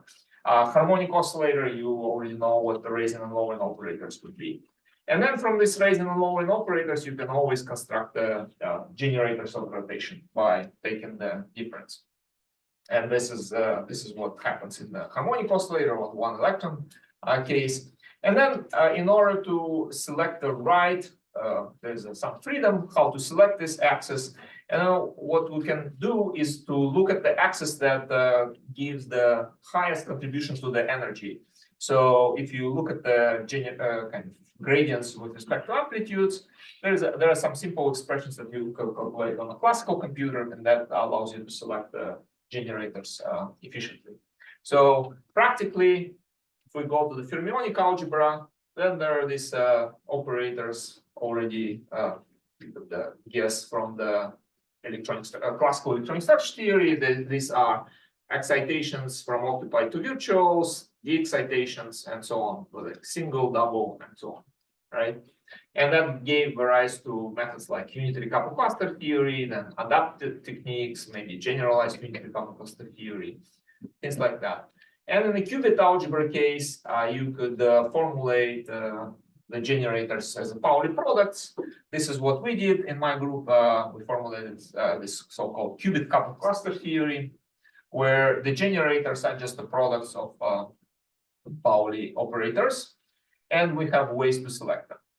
Now, there are cons and pros for both approaches, fermionic or qubit. Usually, fermionic algebras allow you to conserve the number of electrons because at every step, essentially, you just excite, but you don't really change the number of electrons, whichever you started with in your initial state. And then you pay the price for that in terms of the gates that you need for implementing those symmetries. In the qubit case, you break the symmetries at every step, and then the cost in gate count is lower usually, right? We are not so much concerned with or at least in the beginning, we are not so much concerned with the symmetry conservation because according to variational principle, we're building state that is an state of Hamiltonian, and Hamiltonian has the right symmetries. So variational principle should drive us toward the right symmetry, and it does. The deviations are very small at the end when you converge in energy. Now, these are What's that ice there? What is that? these ones. Yeah. These are just to make them anti-Hermitian. Oh, I see. Okay, gotcha. So Tor, you mentioned Hamiltonian in both Hilbert spaces are iso spectrum, Yeah. but not isomorphic, right? So I wonder, are you getting the same ground eigenvalue or all the eigenvalues? All the eigenvalues. All the eigenvalues. Which Hilbert space is larger? They are the same. They're the same size. Yeah, Okay. they're the same size. Yeah, but one is in fermionic case, people usually talk about Fock space, which is a direct sum, right, of Hilbert spaces. Now, when you go to the qubit, it's one giant Hilbert space with the same dimension as the Fock space, but it's a one Hilbert space, right? Yep. Okay, cool. So this is just illustration that if you compare qubit versus unitary couple cluster theory in fermionic space, for some small molecules to reach chemical accuracy in very small basis, S2 over G, you could save on gates, and here we were calculating 2 qubit gates. For these methods, 2 qubit gates are the ones that usually introduce the most the errors, and that's why people pay attention to that. But the long story short, you sort of don't want to overpay for conserving the symmetries. That was the message here. And in order to kind of illustrate that we can do somewhat strong correlated systems, this is what electronic structure people care about these days. In chemistry, you can simulate strongly correlated systems when you start stretching bonds. The more bonds you stretch, the more correlated system becomes. And here for the water, if you stretch 2 bonds, you can break some of these simple methods like CCSD that people consider as almost like a gold standard with our qubit couple cluster theory, because it's variational. It cannot go below the blue exact curve, and the qubit couple cluster single double goes below and kind of breaks down. Here we needed like a 50 generators, 50 rotations to achieve chemical accuracy on this curve. Yeah. Is done on the actual computer or? No, it's done on a classical simulator of the actual computer. And to be honest, this is the even water molecule in the relatively kind of small basis cannot be done yet, because if you put all these generators on the actual IBM device, you run out of the fidelity and you will start generating noise, right? So that's why I concluded that we need to wait for error correction to come. Right. Okay, but before error correction comes, another question? Yeah. Yeah, it's curious how hard the optimization problem ends up being. So do you run into barren plateaus? Right, a very good question, yes. So I think that the barren plateau problem mostly was introduced by people who were trying to do hardware efficient analysis, right? So my feeling is that they didn't use any physical intuition, and then they ended up with essentially parameters that are not doing much, right? And they were having hard time optimizing. With these physically motivated generators, the Baron plateau is less of a problem. There's still a possibility for local minima. What usually is done in this type of calculations, we calculate at one point, and then starting from that, the next point is calculated. But you are raising an important point that indeed it's a nonlinear optimization.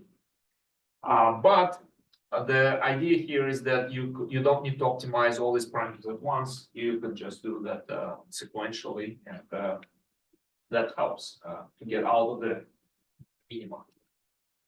All right.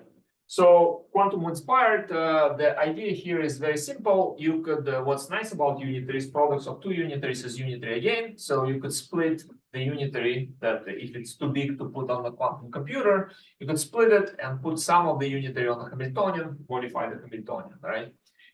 Makes Hamiltonian more complicated if you do the conjugation with unitary, but the state of the more complex Hamiltonian becomes less entangled, simpler.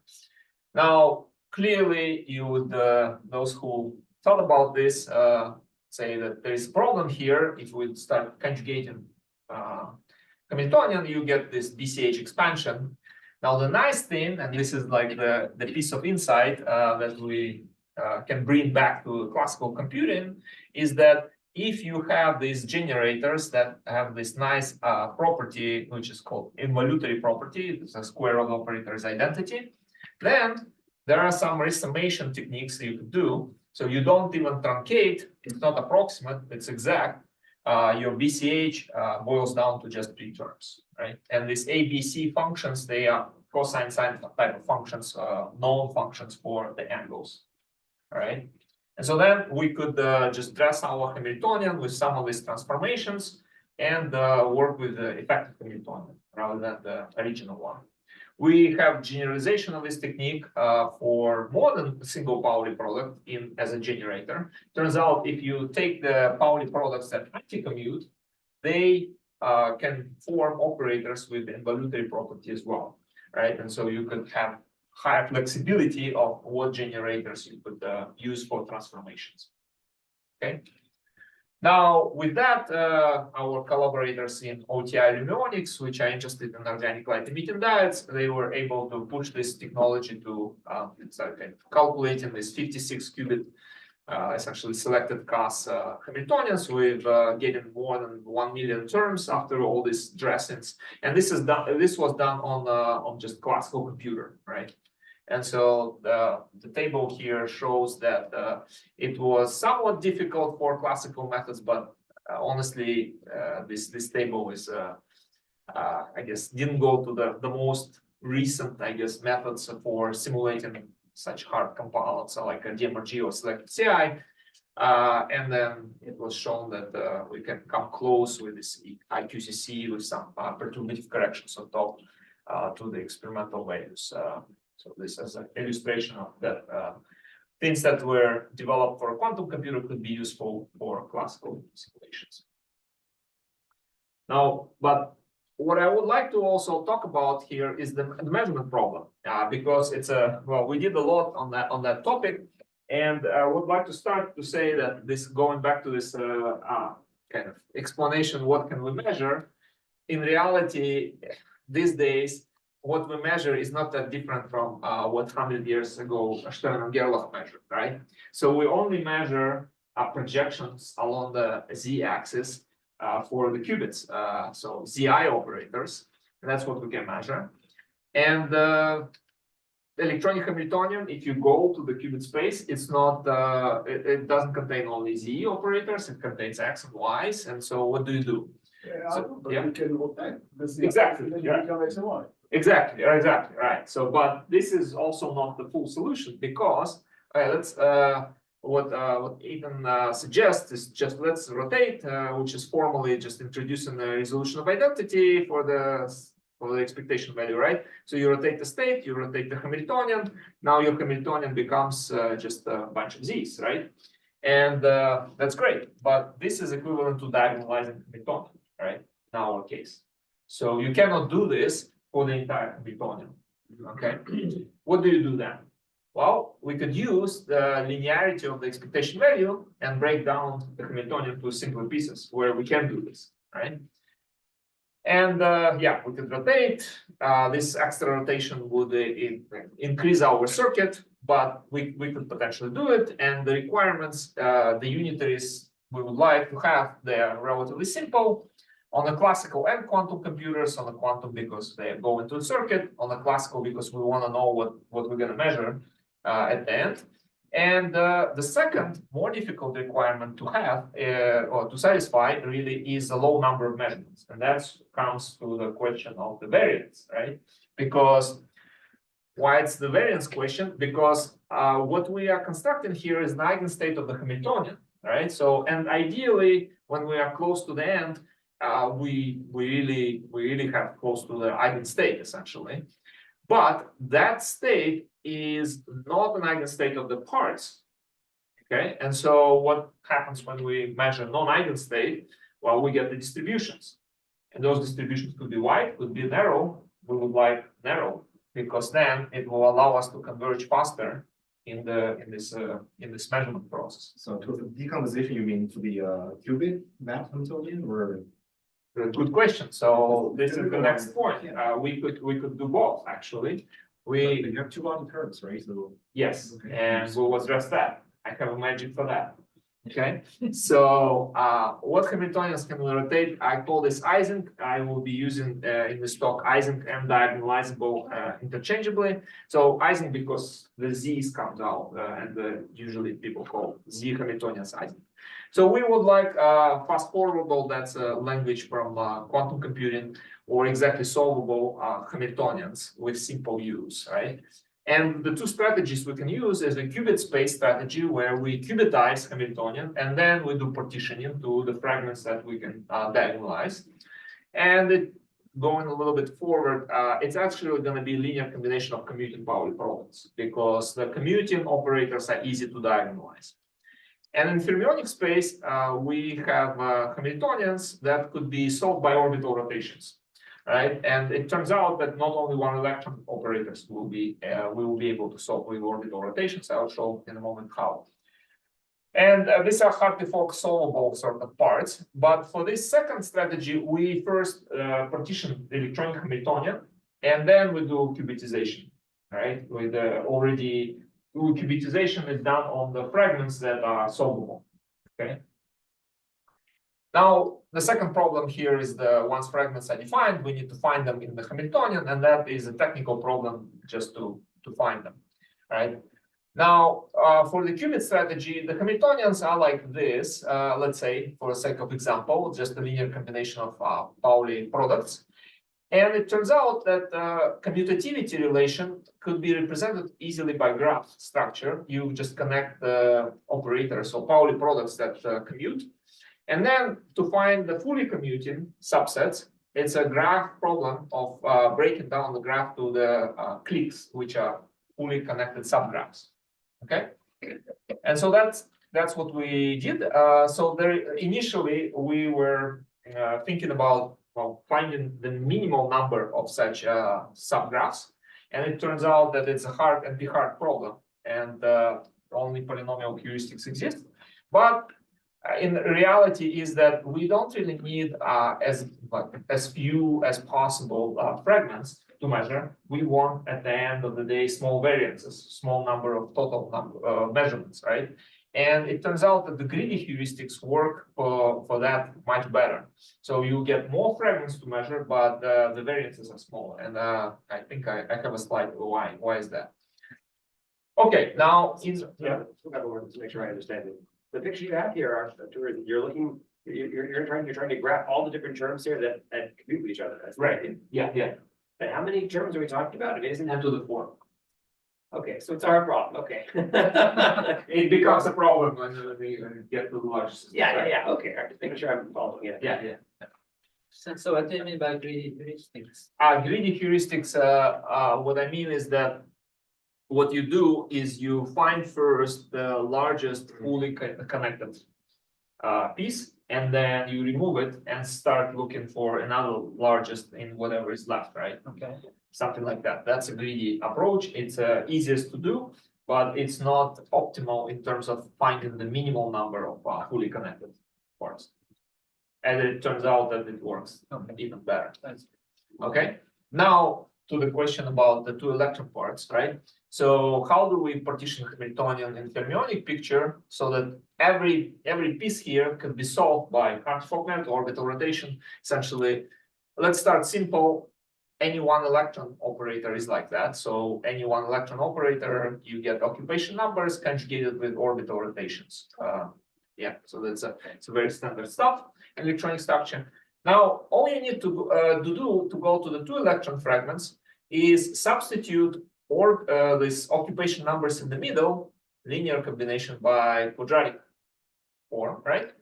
Do the orbital rotation. These Hamiltonians, they will look like two electron Hamiltonians, but their eigenstates will be Slater determinants, right? And this is easy to do this way. It's a little bit harder to find such fragments in the Hamiltonian because the Hamiltonian is not necessarily well, we know it's not solvable by Hartree-Fock exactly. But what we do, we try to minimize the norm of the difference between the solvable parts and the true Hamiltonian, right? Because the solvable parts, we optimize the unitary orbital rotations and the constants here.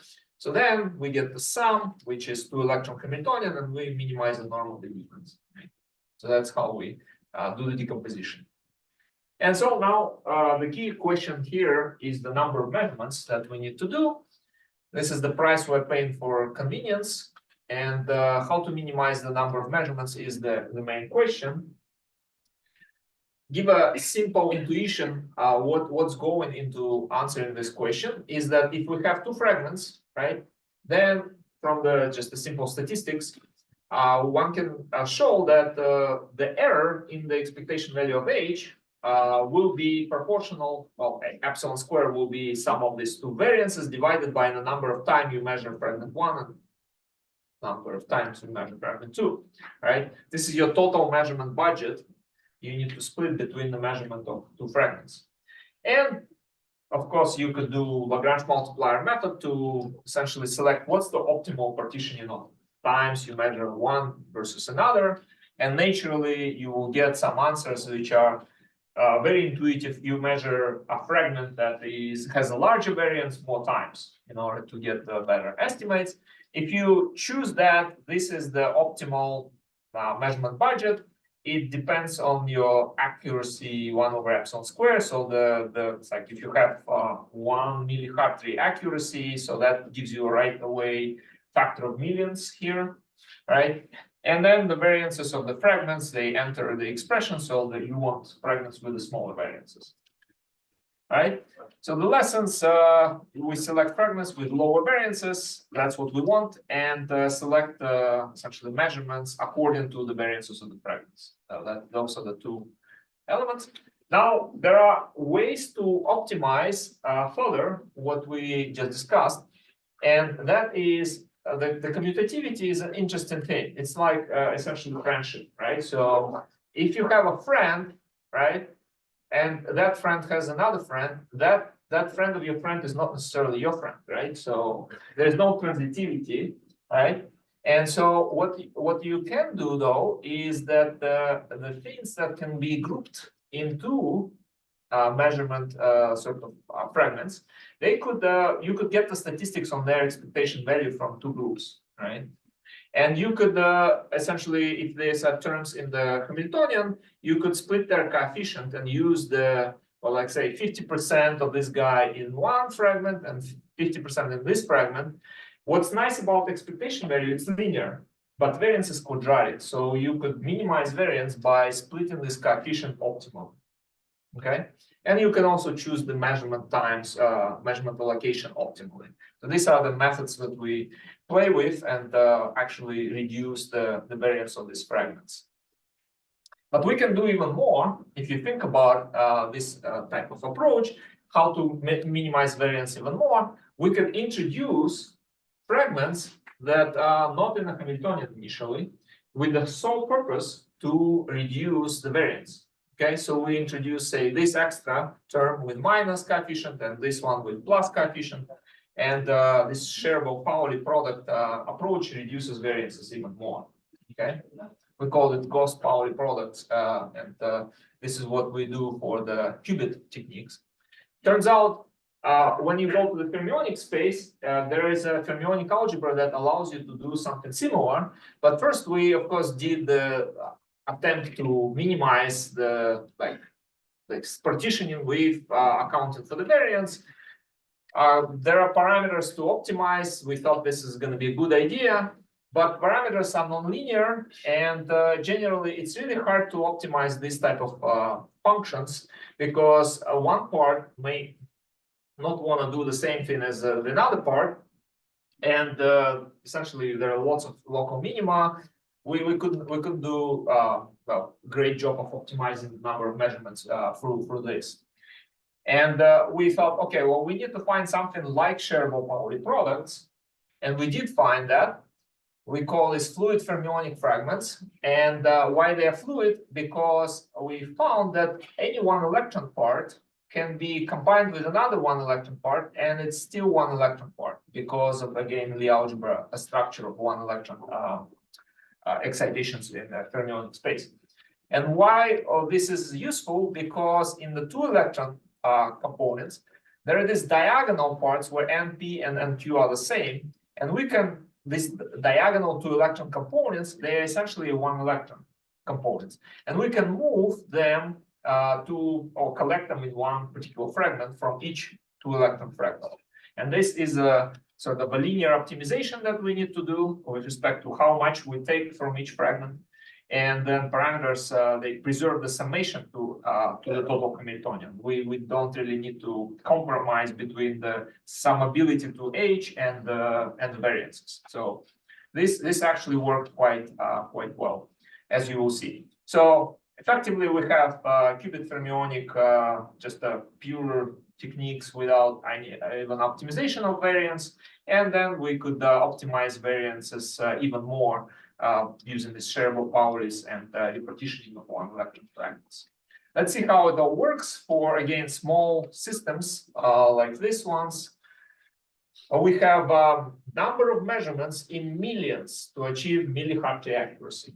Okay, and we have two type of fragments, like fermionic, red, gray qubit, and then optimized variance techniques, right? Which of course will give you lower measurements.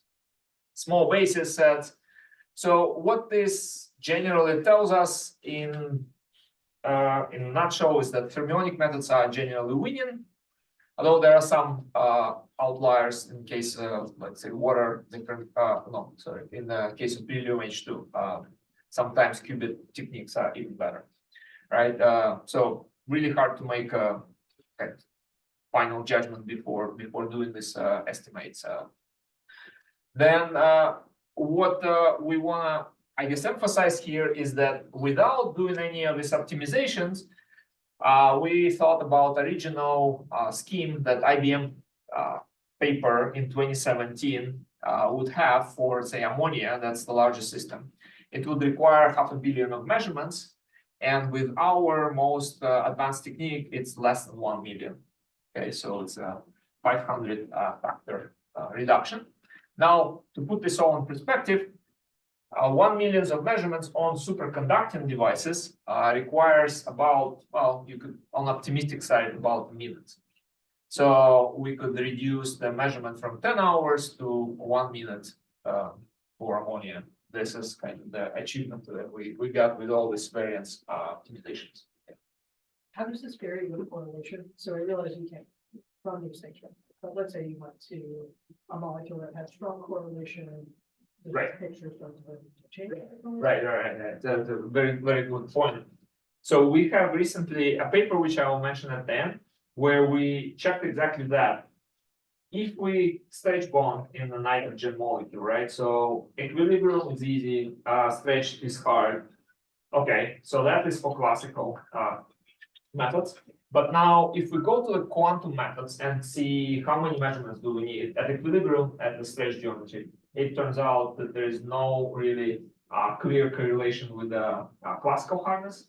So, which gives us some well, optimism that quantum methods are more, well, kind of, they do not get, it's not getting harder for quantum methods to solve the harder classical problems. Except one point, which is an initial state preparation, right? So, because it comes from the classical, usually approximations. All right, so, but let's get back to quantum phase estimation. And, all right, quantum phase estimation, what I wanted to talk about the propagation, right? So how do we do this unitaries, the exponential and the Hamiltonian? And the trotterization is probably on everybody's mind. This is a way to do this on the quantum computer as well. And as you will see, we will be using a lot of methods that we learned from the measurement. And because we usually can only exponentiate the Hamiltonians that are easy to bring to the diagonal form. So the same idea as in the case of measurement, you need to rotate and then exponentiate the z's, essentially sum over z operators. In the qubit space, it's literally z operators, but you could also do this partitioning in the fermionic space. There, it's occupation numbers, right? So these are type of partitions you can do, same idea as measurements, but the error will be, of course, different because it's not about variances anymore, it's about Trotter error. And natural question, which fragments are better, qubit or fermionic? If you take the first order Trotter as just a simple case where you can analyze errors somewhat easier, right? So then the question is, what's the difference between these two propagators? And Andrew Childs and co-workers quite recently actually did this study where they found the upper bounds, which are hard to find in general, upper bounds for this norm of the difference. And we did some massaging of this expression because what they have is the some of the norms of commutators, not very easy quantity to obtain, even if you have exactly solvable fragments. But what we did with some triangle inequalities, we did develop upper bound and upper bound, which gave us some intuition into which fragments are better. Now, this is the quantities that will be here is we call them spectral ranges. So what these are is a very, very simple and intuitive idea is that, okay, you take the lowest eigenvalue of the fragment, highest eigenvalue of the fragment, you take the difference, that's a spectral range, right? And so it turns out that the sum of the commutator norms could be upper bounded by sum over the spectral ranges. And then there is an extra part, which we call entropic part.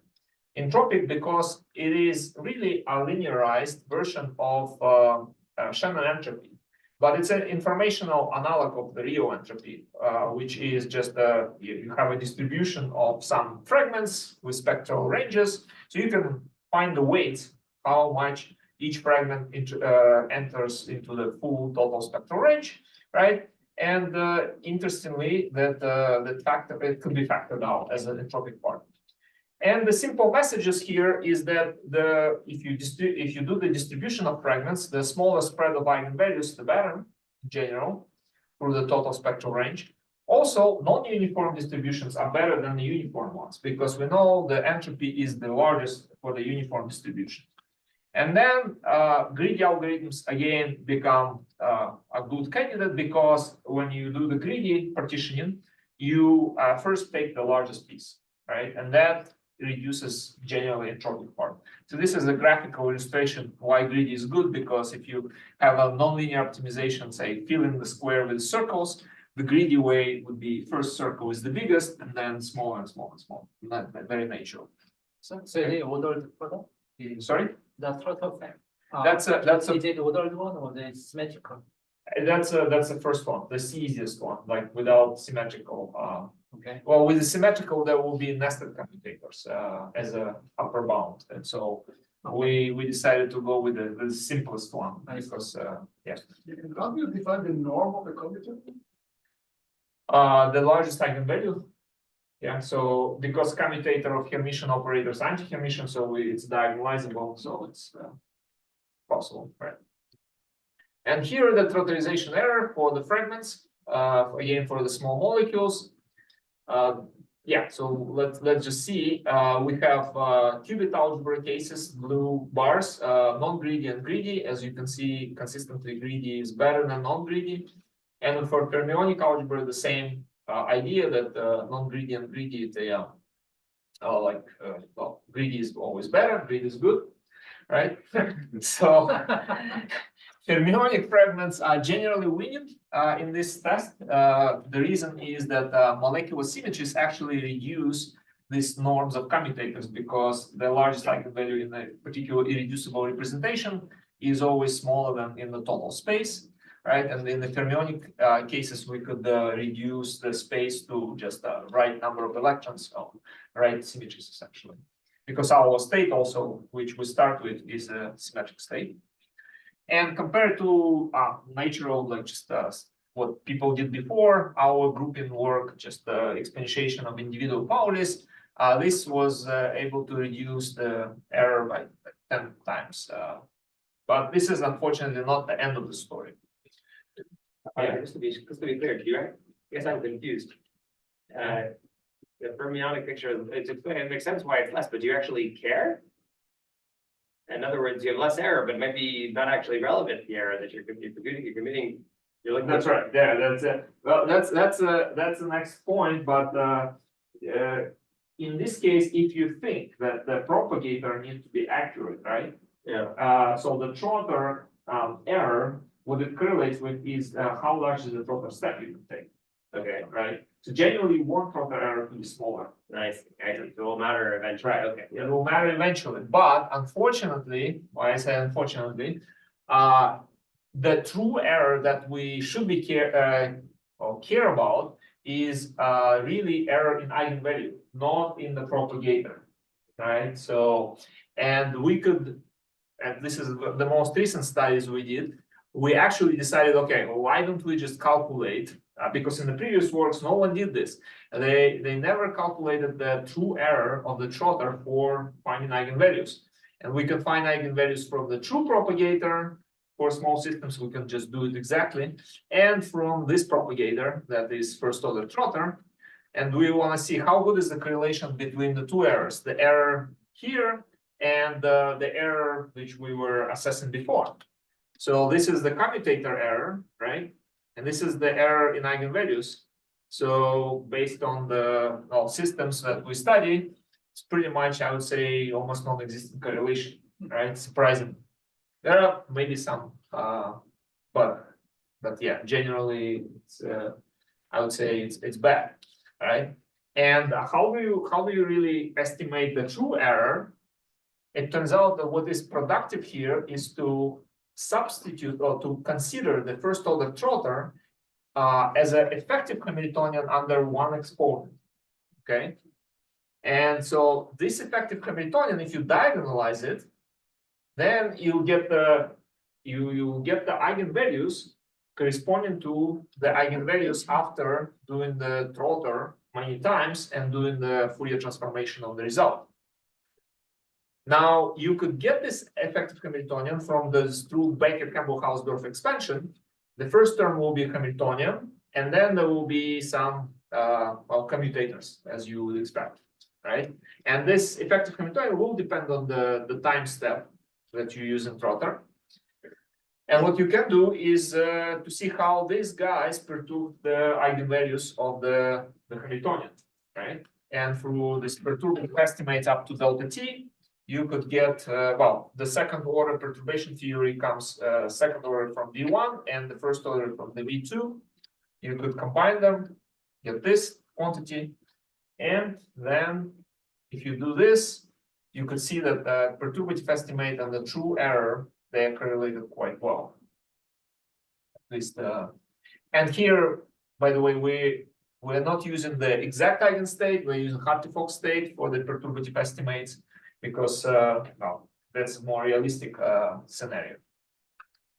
And then if you do that and consider the true error then the fermionic fragments actually are worse than the qubit fragments, surprisingly.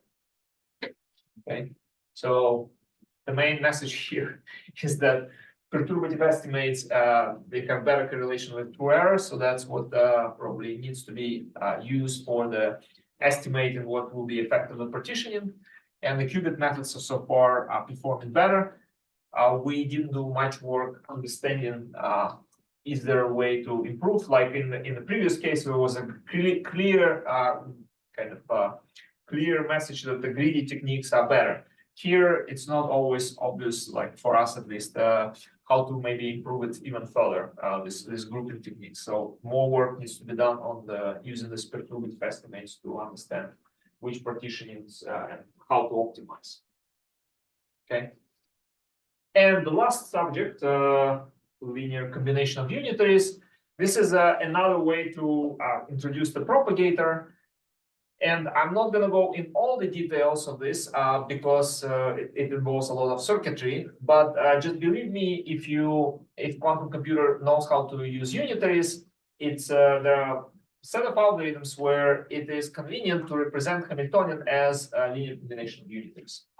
And once you know how to do this, you could use probably just expansion of the propagator and Taylor series expansion, substitute this H by unitary. That's what people did and found that, yeah, it works quite well. And then there is more complicated, interesting method, which is called qubitization. I'm not going to go into the details. What I want to just emphasize is that the game here, there is no total error, technically, but there is a cost of this approach using the unitary linear combination of unitaries, and that cost effectively corresponds to the like one norm of the coefficients. Okay, so the larger one norm, the more expensive the algorithm is. Okay, so now our game here is to reduce one norm using plain algebra tricks. But before we go there and play the tricks, first question we ask ourselves, okay, what's the absolutely lowest one norm could be if you allow yourself any unitary possible? So there is a trivial part, the identity, and there is non-trivial part. So we're interested only in non-trivial parts. And it turns out through just a simple triangle inequalities, what you can show is that one norm of this unitaries cannot be smaller. It's always larger than the spectral range of the Hamiltonian in this case, right? So again, the largest eigenvalue minus lowest eigenvalue divided by 2. So you could show that you cannot do better than that. Okay, which is kind of if you think a bit more about this, it's sort of natural. You cannot unitaries always have the norms which are identities. And yeah, you cannot just be better than the spectral range of the operator you decompose it. So this is a hard limit. You cannot go lower. And then, of course, if you think, okay, but if I want to go lower, how do I do that? The only way is to change the Hamiltonian. Okay, so this is what we did. We decided to change the Hamiltonian with this Bliss method, and the idea is very simple. As I started in the beginning, in the Fock space, we carry in all these states which we don't care about, right? So the high energy states from the, say, 20 electrons on all the virtual orbitals, right? So what we do, we can modify the Hamiltonian so that the states that correspond to the wrong number of electrons, the red states, which we don't care about, but they define the spectral range, they could be tucked in or put somewhere where they, well, essentially with the idea of reducing the spectral range, right? Because we want the blue states to stay in the same place. We don't want to change those because we want to extract those energies. How do we do that? We create a killer operator. The killer operator kills the states that are of the right number of electrons. So H minus K acts the same way on the states of interest as the original H, but it acts differently on the states which we don't care about. Okay. And how do we construct such killer operator? It's just using number of electron operator and optimizing the free parameters in the, well, we want the killer operator to be 2 electron because the Hamiltonian is 2 electron. So we construct this 2 electron operator and modify the constants inside to reduce one norm. And the easy way to estimate one norm is just to use a linear combination of Pauli's, because Pauli's are unitaries. And so this actually reduction, this optimization of the coefficient is a very efficient process that can be done.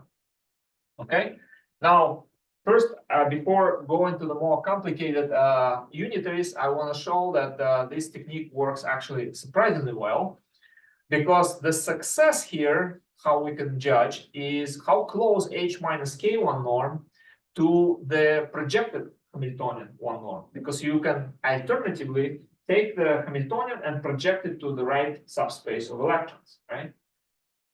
You may ask, why don't we just project in the first place? Projection is hard to do. Technically, it's like even on a number of electrons, the projectors are complicated objects and they are not unitary. Quantum computers cannot do them easily. So ideally, what we want all these states to be inside the right spectral, the spectral range of the right states, or with the right number of electrons. And it turns out that if you look at the spectral ranges of H minus K versus projected spectral ranges, for the small molecules at least, we are within the 1.5%. Indeed, something like this is happening. We are putting this different number of electron states inside the range of the right number of electrons. Okay, and we're reducing effectively the spectral range of our Hamiltonians. Now, the last piece is okay. So which unitaries are better than just a single Pauli products? Can we do better? Turns out that if you group anti-commuting, group the Pauli products, you can introduce this bigger unitaries, and they always reduce this grouping always reduces one norm. So just based on the fact that if you take one Pauli which anti-commutes with others and group them, you still get essentially unitary operation. And in fermionic case, you could also make the bigger unitaries by using the fact that the occupation numbers, they are projectors, and you could make reflections, Hermitian unitaries out of projections by this simple trick. It's 2n minus 1. And then you get the decomposition of essentially every reflection dressed with the orbital rotations into reflections, and use these reflections as a linear combination of unitaries. This is the final sort of results on the LCU decomposition. If you compare with the naive Pauli, if you look at just the Hamiltonian without any modification, so this is like a bottom one norm. If you just do the spectral range estimate, turns out if you do the killer condition or introduce this killer operator, even with the Pauli operators without any grouping, you get better results in one norm. But then absolutely the best could be done if you take the killer and also do the spectral range estimates. That's 3 times better than the naive. And then this groupings qubit or fermionic gets you relatively close to this number, factor 3. And right now we are of course trying to see how that is extendable to the systems which are more useful and interesting than these small molecules. Okay. Now, last point here is that testing the complexity, as I was saying before, we looked at a bunch of small systems where we can stretch a lot of bonds and consider this 3 points, equilibrium correlated point, where it's like methods like CISD are given the largest error and dissociation. Turns out that the quantum hardness is not growing for the correlated state in the Trotter error, in LCU cost or number of measurements. It only grows in the number of generators for the initial state preparation. But the hope here is that in order to prepare a state with a good overlap with the state of interest, it takes still lower number of generators than to prepare a state with a chemically accurate energy, right? So that essentially tells us that we can prepare a surrogate wave function and then do the quantified estimation to get the accurate energy out of it. with that, just to summarize, quantum chemistry is still a very attractive field for quantum computing. At least there is still some high level of optimism that it should deliver the quantum advantage for useful task. And then you probably already got that there are lots of algebraic techniques that one can play here, because the Hamiltonians have a rich algebraic structure. So we use a lot of Lie and Clifford algebras and groups to play with this. But the main play is essentially decomposing the Hamiltonian into fragments that are convenient to encode in the quantum computer. And of course, you need to be mindful of the error and the costs. Essentially, there is optimization to do, not just using any algebra you want.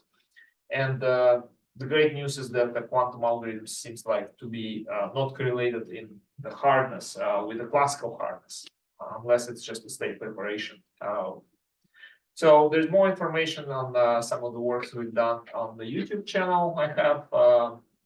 We have a program, free package with my colleague Alana Spraguzik, which we developed, and you could play with the methods that we developed as well. These are the people who did the work. I'm looking for postdoc because many of these guys already left to companies. So funding, and of course, thank you all for your attention.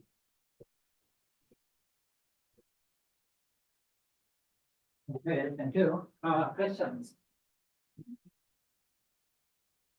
Yeah, okay.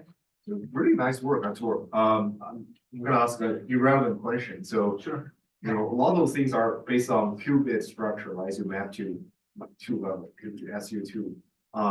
Yeah. Is there any advantage if you're trying to do this qubits or D levels or into the SUN algebra, right? In terms of algorithm, is there any advantage or disadvantage? And in terms of, you know, the actual physical quantum computers, qubit states, how ready they are? Honestly, I don't know. I could see few aspects of this. One is whether you have architectures where you can control more than two levels, right? And the second is whether algebra is there. I know that there are some works in qubits. I could imagine for bosonic systems that could be of interest, right? But I haven't honestly looked deep into this. It's a maybe interesting thing to even further extend the algebra. But even with qubits, there's plenty of things to play with. Yeah, so that's a good question, I guess, for further investigation. But yeah, I would be only concerned that the hardware may be even further away, right, for this. Okay.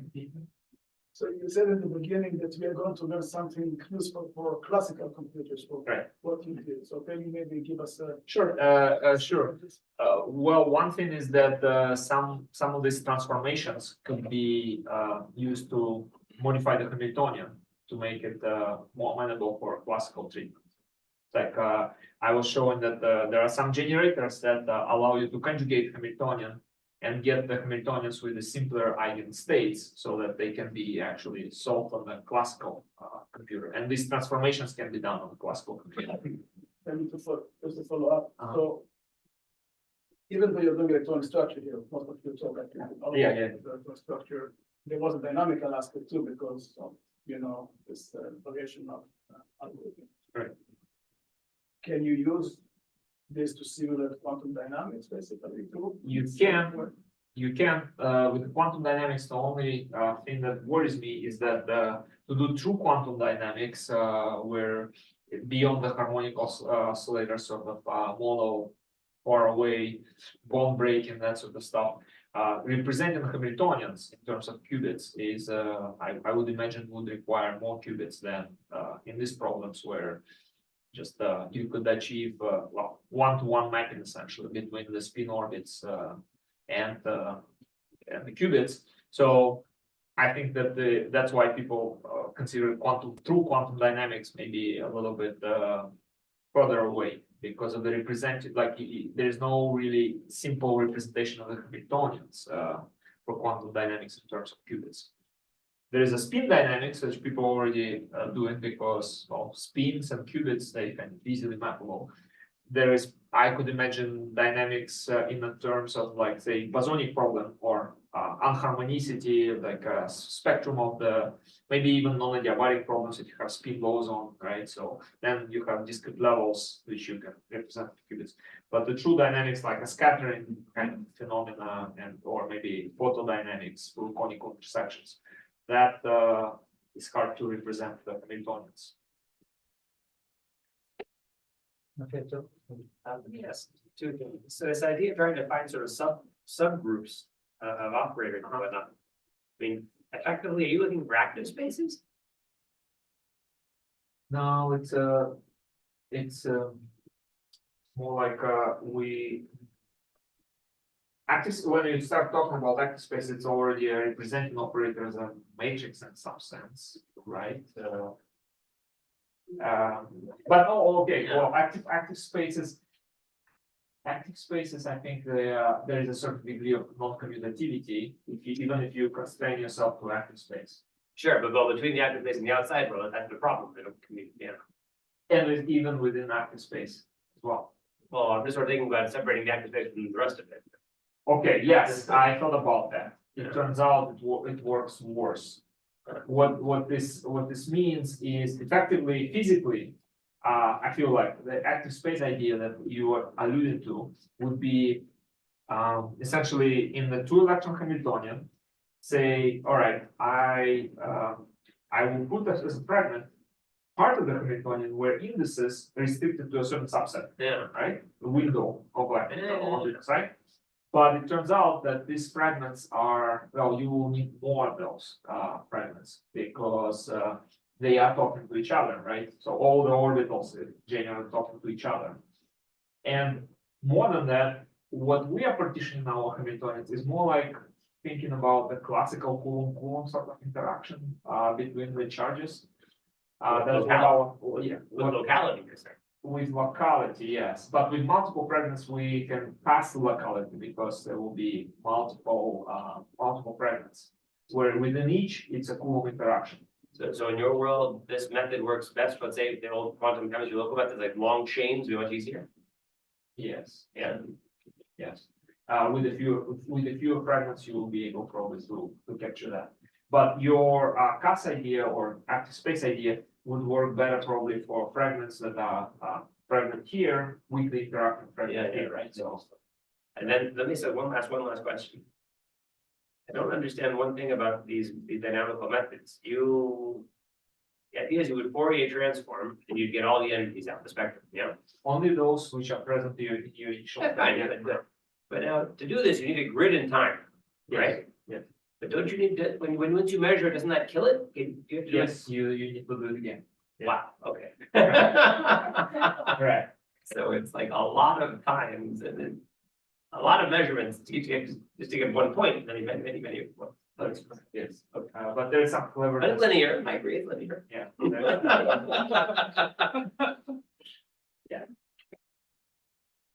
Also, how many points, right? And some, the most recent techniques actually trying to, and I believe it's a very interesting direction to merge classical, from classical instruction. We know something about the system, right? Approximately, but we know. Let's say we may know even that where the excited state approximately is. Sure. So do we need to resolve that accurately, the ground from excited, if we know that they are miles away from each other, right? Stuff like that. So like how long do we need to propagate the time, energy, uncertainty, right? So if you have some idea where excited state is, you may not need to propagate long and with a fine. I think it'd be the opposite, because if I want to get an accurate energy, I need to do a long time. If I'm interested between here and here, it's a short time, I would need that difference. Okay, wait, but if you are able to collapse to the eigen state, Oh, okay, right? So then okay. you don't need to resolve them. Yeah, Brenda. There's some other questions we chose, but maybe another question, you skipped this democratically. So the cubitization, do you think that has legs or is it just too early to really discuss that?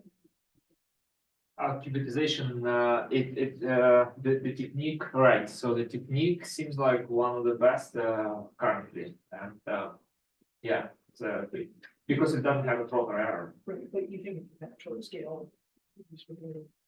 Yeah, it has one advantage, with this LCU techniques, have one advantage compared to Trotter. They are scaling linearly with time, and that's what people appreciate. So there are some people who are just saying, why you consider Trotter? If we have this linear scaling algorithms. And my response to that, well, but there is a p-factor, right? So they for some systems, Trotter may still have advantage. And it's interesting from the mathematical point of view, it's like to estimate Trotter error. So doesn't have also ancillary qubits, if we go into the technical details, as many as manipulation.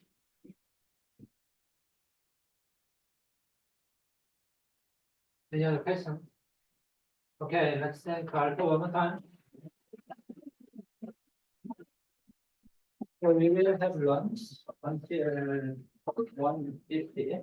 I think the lunch is outside there. Yeah. So when do we come back? 1:50? 1:50, yeah, it's not 1:50. Yeah.